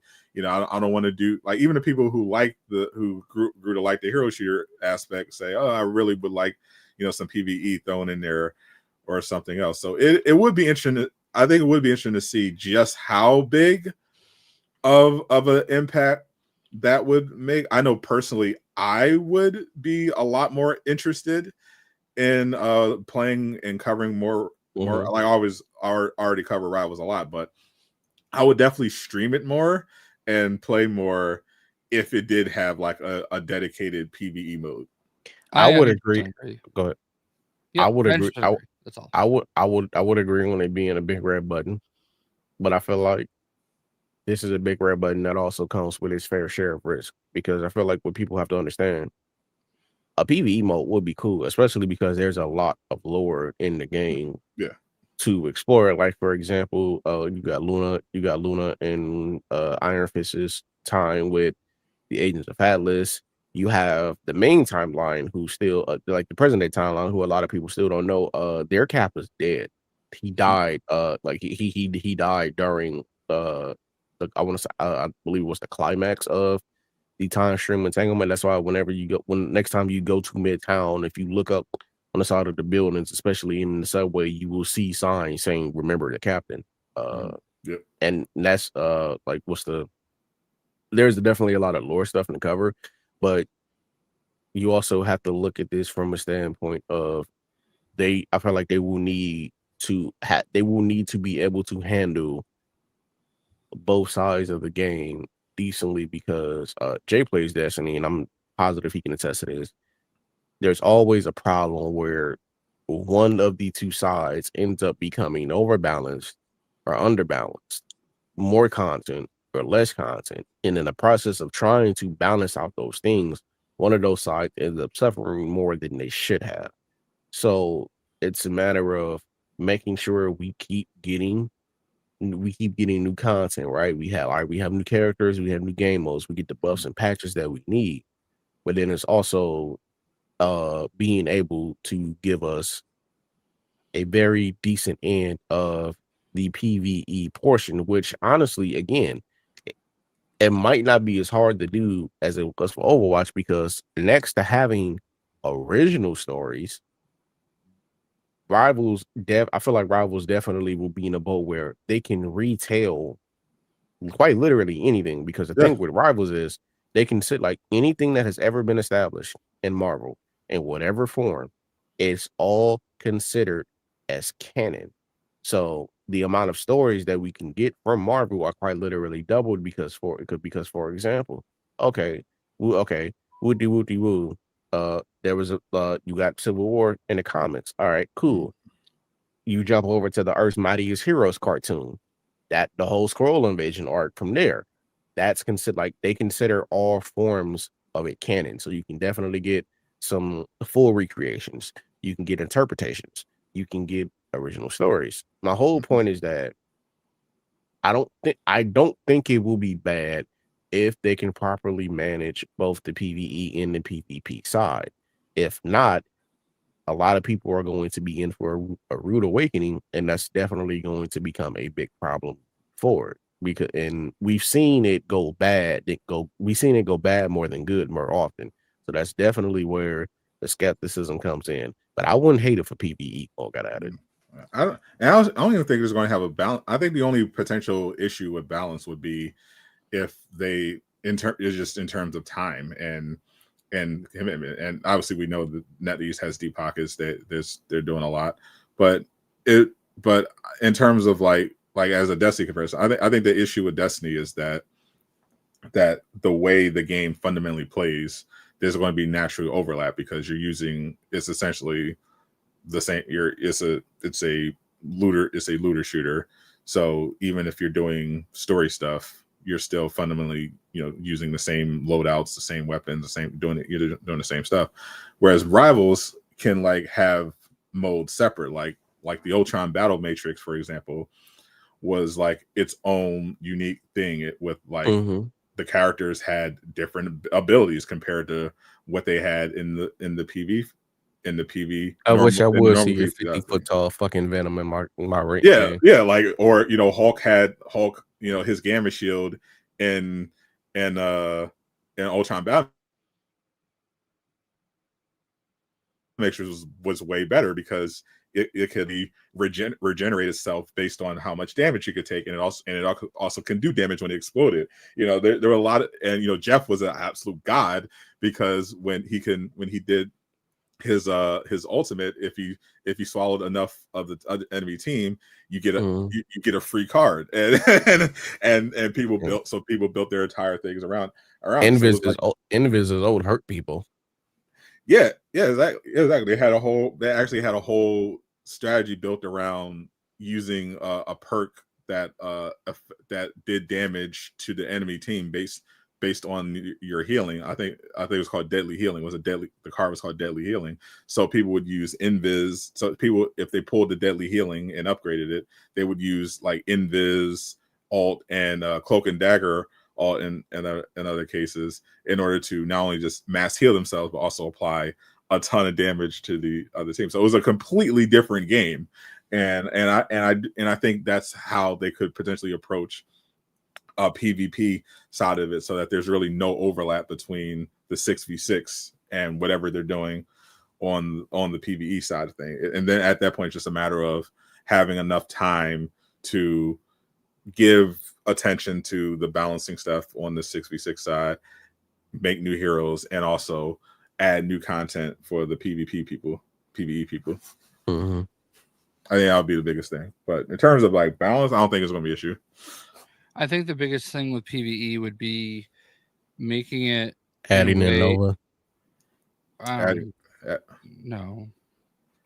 It would be making it in a way that's interesting to keep playing. Yeah, replayability I think would be more important. If you can make the mode something that at launch is just immediately something people are going to want to play again and again. Yeah. Then there's less pressure to like constantly add new stuff to it. I could play Ultron's Battle Matrix like forever. Jay would play it 24/7 if it was a Nova story that season. I don't really care. Like I would play it 24/7 if it was good. Doesn't have to have Nova. Nova would just be a cherry on top. Yeah, I don't think Nova's ever coming to this game, so it's fine. He doesn't have to. Is that reverse psychology? No, I legitimately don't think. I don't really see a need. Like you would have to do Captain Marvel over Nova. Like it just makes sense. Like, and I feel like they're like I put in a same request character. I put in a request to Danny. Yeah, well, I mean, I will say I'm happy enough. I don't think they do that. Yeah, I don't think they'd ever do that. So far, all the game modes have been free. Yeah. I expect that to continue. They did shadow drop a Cosmic Invasion demo this week, and They did. that was pretty awesome. And they had, I think, 9 of the characters playable. I actually had the devs in my chat while I was streaming it. It was pretty cool. Yeah, I think the only characters left that they haven't revealed are, I think Iron Man was one of them. Was it Scarlet Witch was the other one? For Cosmic Invasion? Yeah, I know Iron Man's one character. I forgot who's the other character. The final two. I would have thought Human Torch would have been one of them, because they don't have any Fantastic Four characters, and like the Nihilist is like one of their. It's Iron Man and Phoenix are the last two. When did that happen? That leaked like early this week. I think when the demo hit, data miners were able to go into the files and find who's left, and it was Iron Man and Phoenix. Interesting. Does Cosmic Invasion have a release date yet? No, it still says 2025. Jesus, they got what the fuck? What the fuck did I don't understand. I don't understand like the roster for Cosmic Invasion, and I do hope they have some DLC characters because the game's fun. Yeah, and I would definitely play it a lot. But it's Cosmic Invasion, and Annihilus is the main villain. So how does Iron Man or Phoenix play into that? Like, they don't. Like, I really feel like Human Torch would have made so much more sense. Considering even in Marvel Rivals, like, his armor is like from the negative zone, you know, when he was there stuck there fighting Annihilus waves like constantly. So I don't know, whatever. I mean, Iron Man's fine. It's obviously super popular character, makes sense. And you know, Phoenix Cosmic being, you know, fairly popular. Sure. I mean, Iron Man's gone to space too, but I don't know. I thought Human Torch was, and I'm not even attached personally to Human Torch. I just think for what they're doing, it would have made the like most sense possible. Maybe DLC. At least you get Nova. Yeah, and I don't count on stuff like that, you know. Like, and I appreciate that they did that. I mean, they did use some characters that were like Phyla-Vell was kind of crazy, but that's why I thought like, because you know, when I think of Annihilation, I think or Annihilus, I think of Annihilation, and I think of the Fantastic Four. I don't think of anything else. So I just thought that they would like have characters that associated a little bit more with them. Obviously, in the story, they're coming to Earth, so you're going to have some, you know, street level characters, and those characters that they picked made sense. But I don't know. I'm fine with it. It's fine. It's just a beat 'em up game. It's not like we're going to have like a 200 character roster or anything anyway. Maybe we'll get a Fantastic Four DLC. Yeah. No, I mean, I don't even need a DLC. I just think Human Torch. I think if you looked up Annihilus's biggest rivals, you know, Nova and Human Torch are going to be 1 and 2. His Marvel rival. Yeah, exactly. I took the dogs to some like dog thing, like event earlier, and one of the tables had all these like rubber ducks, and I was looking at them, and one of them was Peacemaker. Peacemaker duck.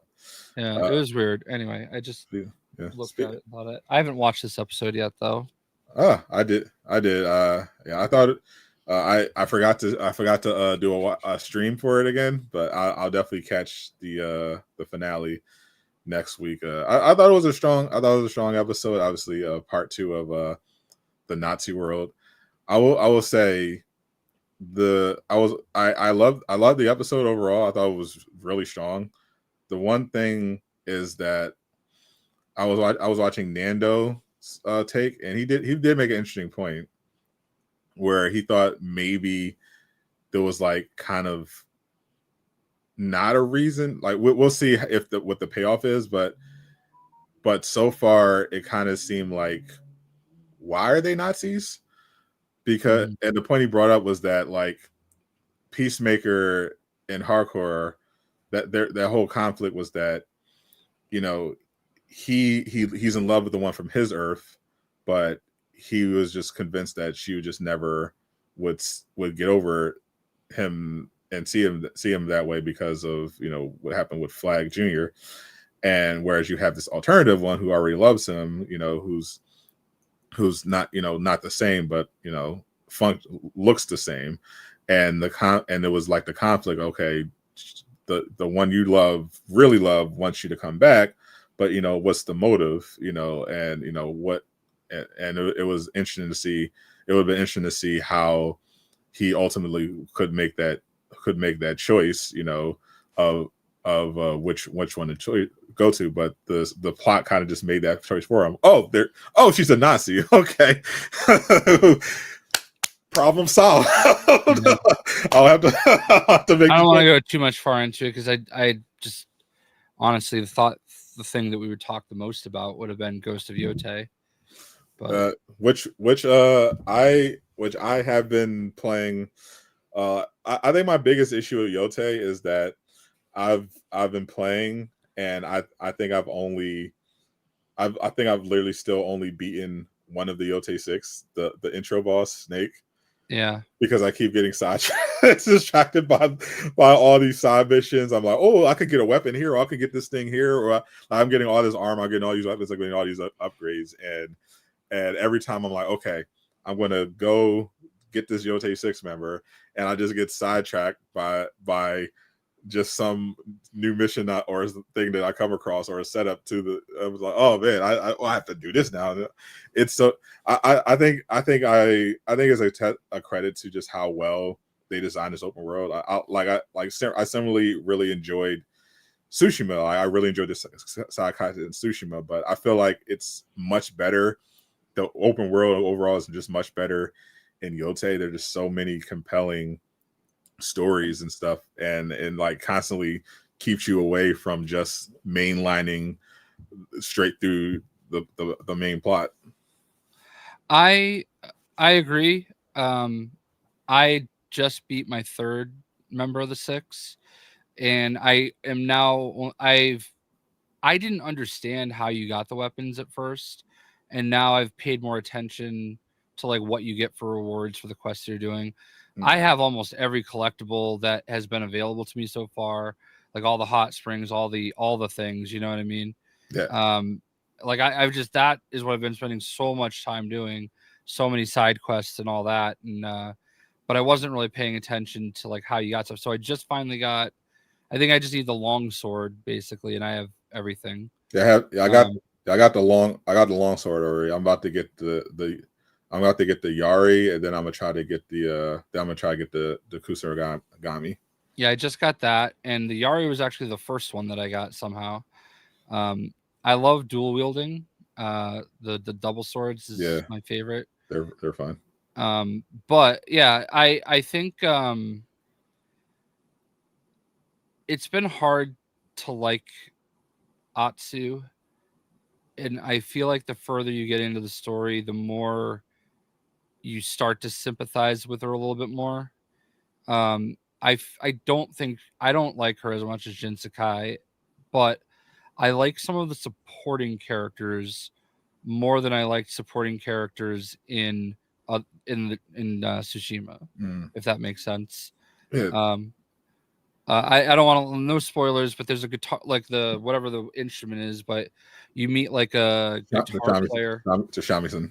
Yeah, you meet a player, and that story arc I loved, and that's also where I think you're starting to make progress with that too. The biggest problem and the part that I think may like put some people off is in Ghost of Tsushima, you understand why, like what Jin Sakai saw, why he is how he is, how he survived. This game kind of rushes you into the story and then makes you go back and live it, the backstory throughout the game. And that's fine.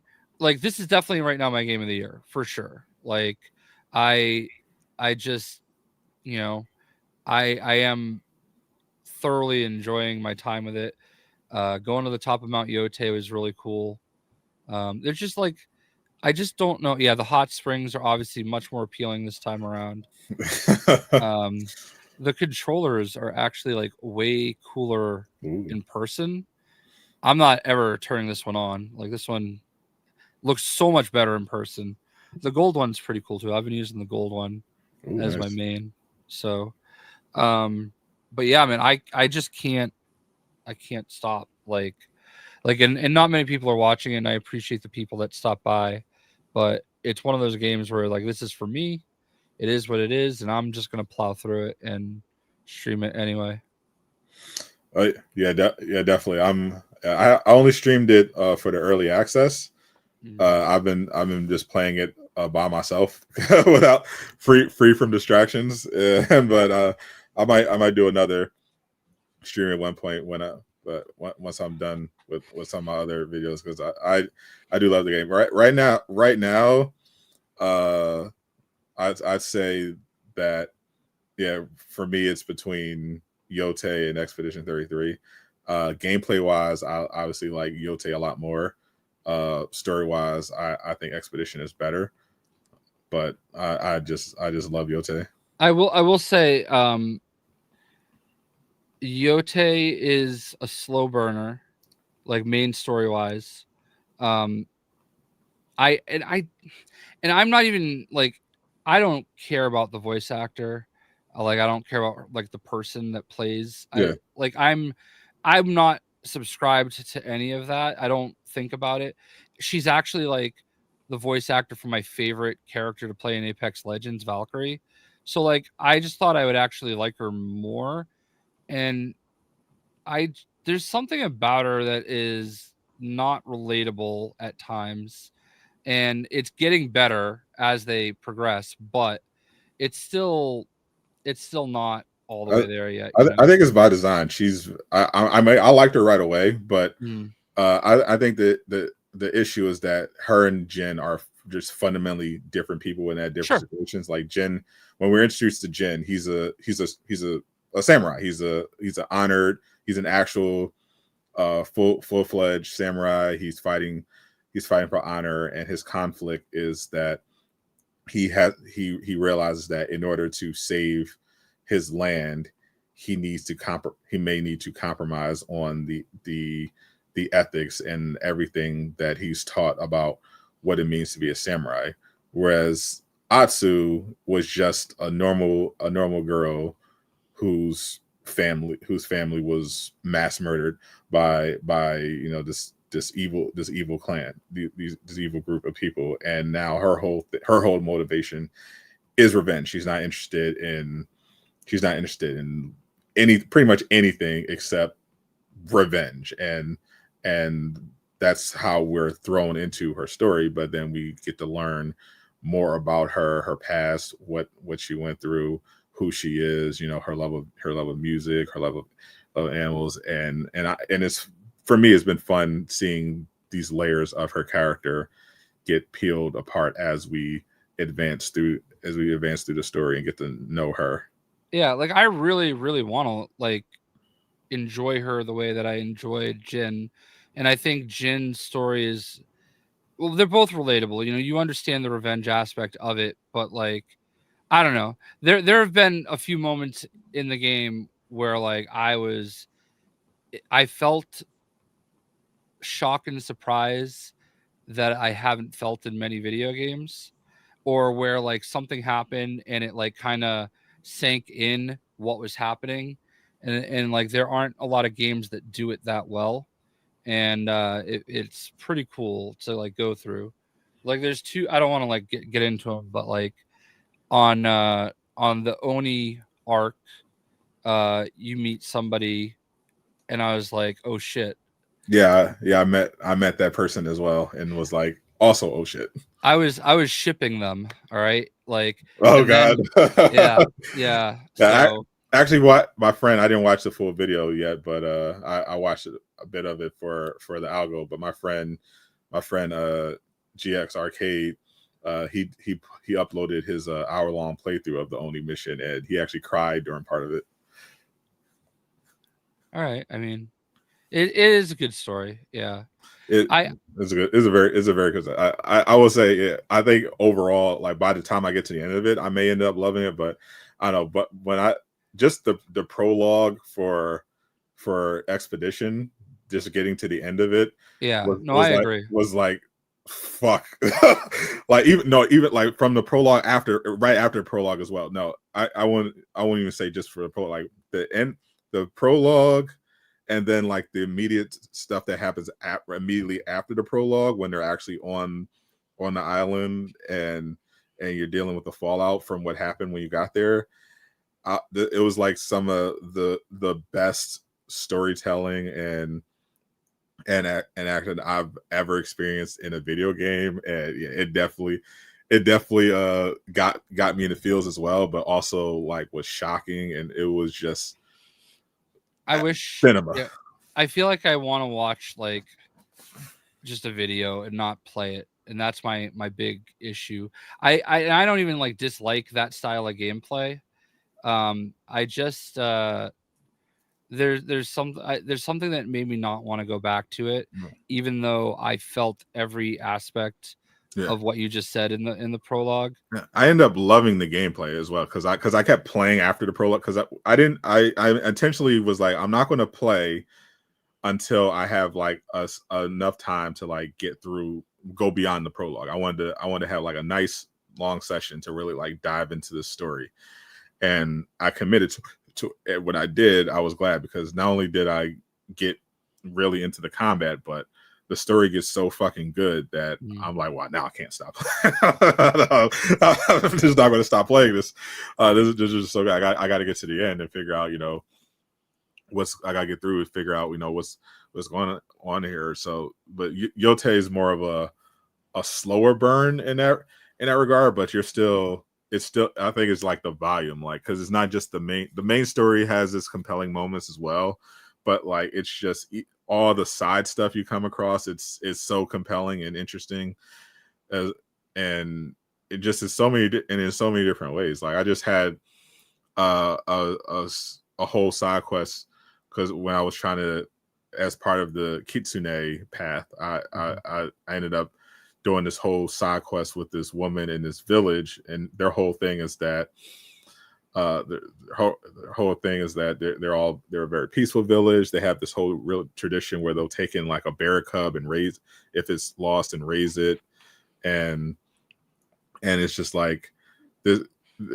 I thought it was going to be some fighting here, but there's pretty much no fighting in this whole quest, and you're just helping this older woman and learning the ways of this village. But it was just so interesting and so good. I was just like, even though I'm not like just cutting a bunch of enemies in half, this is still really interesting to me and really compelling. Sucker Punch is so good at storytelling. Yeah, I just I'm loving the story, and it being woke is just a bonus on top of it. I love how woke this game is. Yeah, I gotta be honest, I did not I knew that the people were out there. Okay, I knew that they were out there. I just didn't think it was that bad until it came to my collector's edition unboxing, and like watching this guy go through like every level of, I don't know, man. The little boys out there that are threatened by the fact that a woman is carrying a sword is wild, but not surprising. Yeah, like it just like, and they did the same thing with Shadows, right? Yeah, and I just think it's weird to think that you can't consider the fact that we live in a world where Ronda Rousey exists. Okay. Like you don't think there was like one woman or in this case, two women in Japan that like became good swords people? No, some of these people legitimately think that they could beat Prime Ronda Rousey in a fight. Some of these weirdos. These people are deeply delusional, insecure people. Yeah, and that we're just starting with Ronda Rousey. There's plenty of badass fucking women that would beat the shit out of any guy in a bar. Gina Carano. There's a lot of them. So like, it's weird to me, but like, I don't really remember this with Cassandra in Assassin's Creed. Hmm. I don't think about it I with think Wonder Woman. I think it's because the internet has made things substantially worse. Like I think the main issue is that years ago we didn't have like all this grifting like it is now. Now that we have like all these, this current state of Twitter, and now there's like this whole established ecosystem since 2016 is really when things got really popping off with the culture war. Now that infrastructure is in place, everything is amplified. Like if Cassandra was released now, was that first trailer would be filled with people saying woke. It would be the same. It would be the same exact shit. Like nothing would be different. Yeah. I don't understand like why. Like, so I understand the fact that there are people that wanted Ghost of Tsushima 2. Yeah. They wanted more Jin Sakai, and I can understand and appreciate that. But like, so you didn't get it, and now like you're gonna like throw away a game that you're gonna love if the guy had a cock.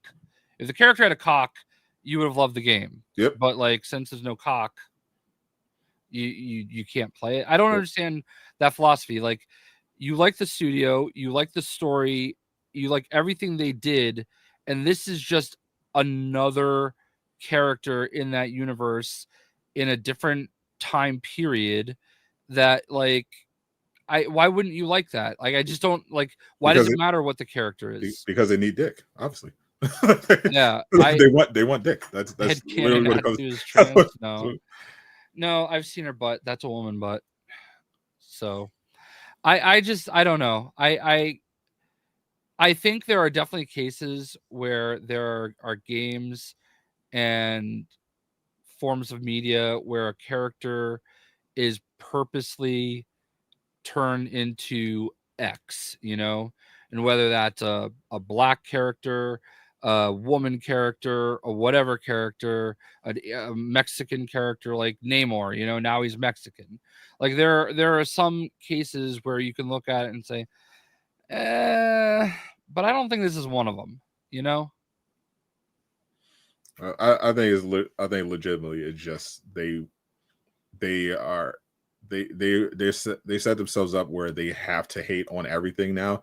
Now the kind of mask is coming off. Like they made it about forced diversity. That was always bullshit. These people just don't want any form of diversity whatsoever. Yeah, that's basically what I'm saying. You know what I mean? Like, forced diversity.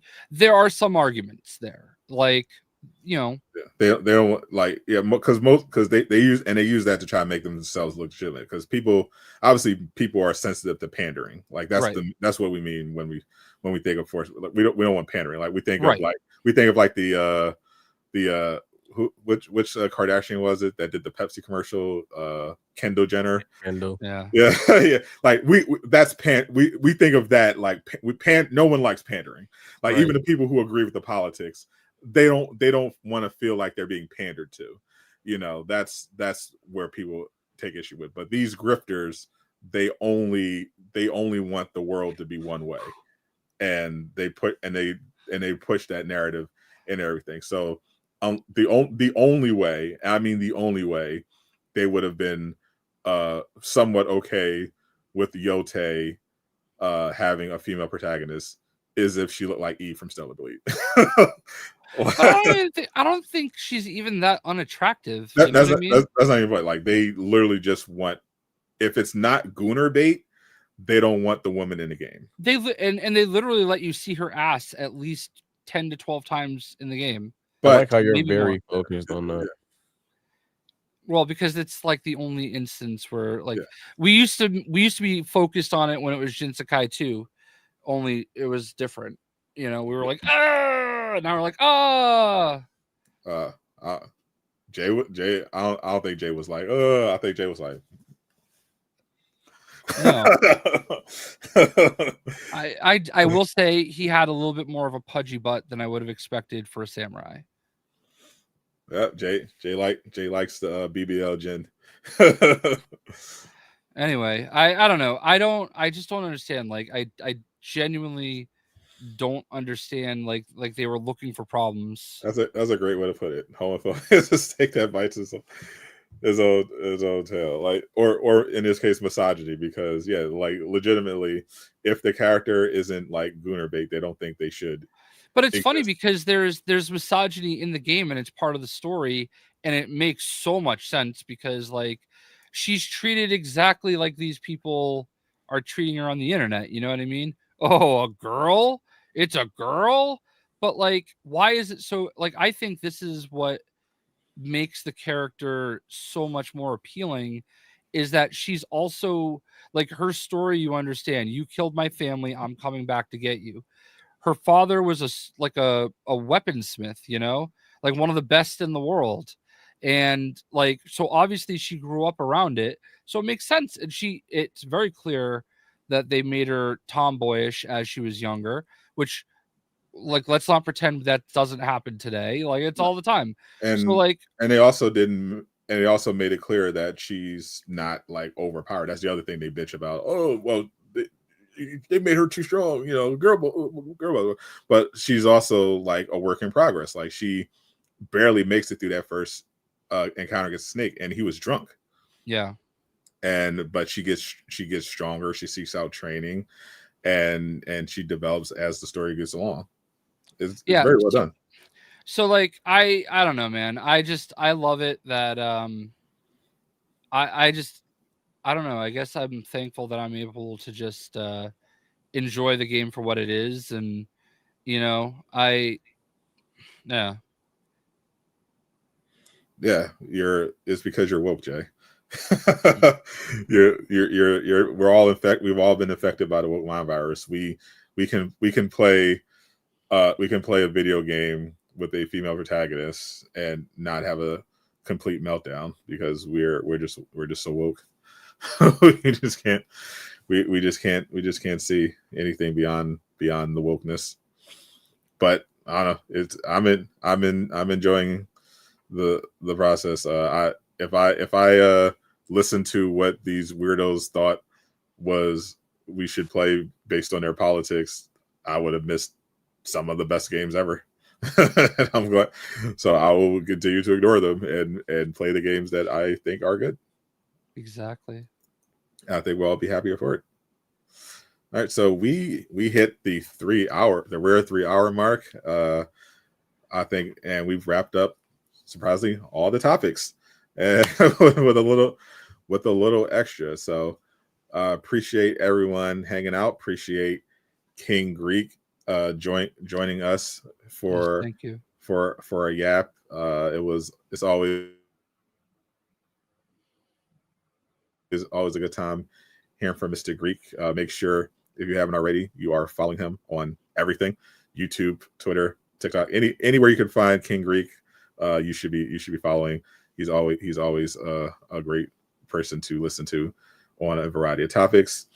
And we'll catch you guys next week. We of course have the launch of Rivals, and who knows what the fuck else is going to happen in the world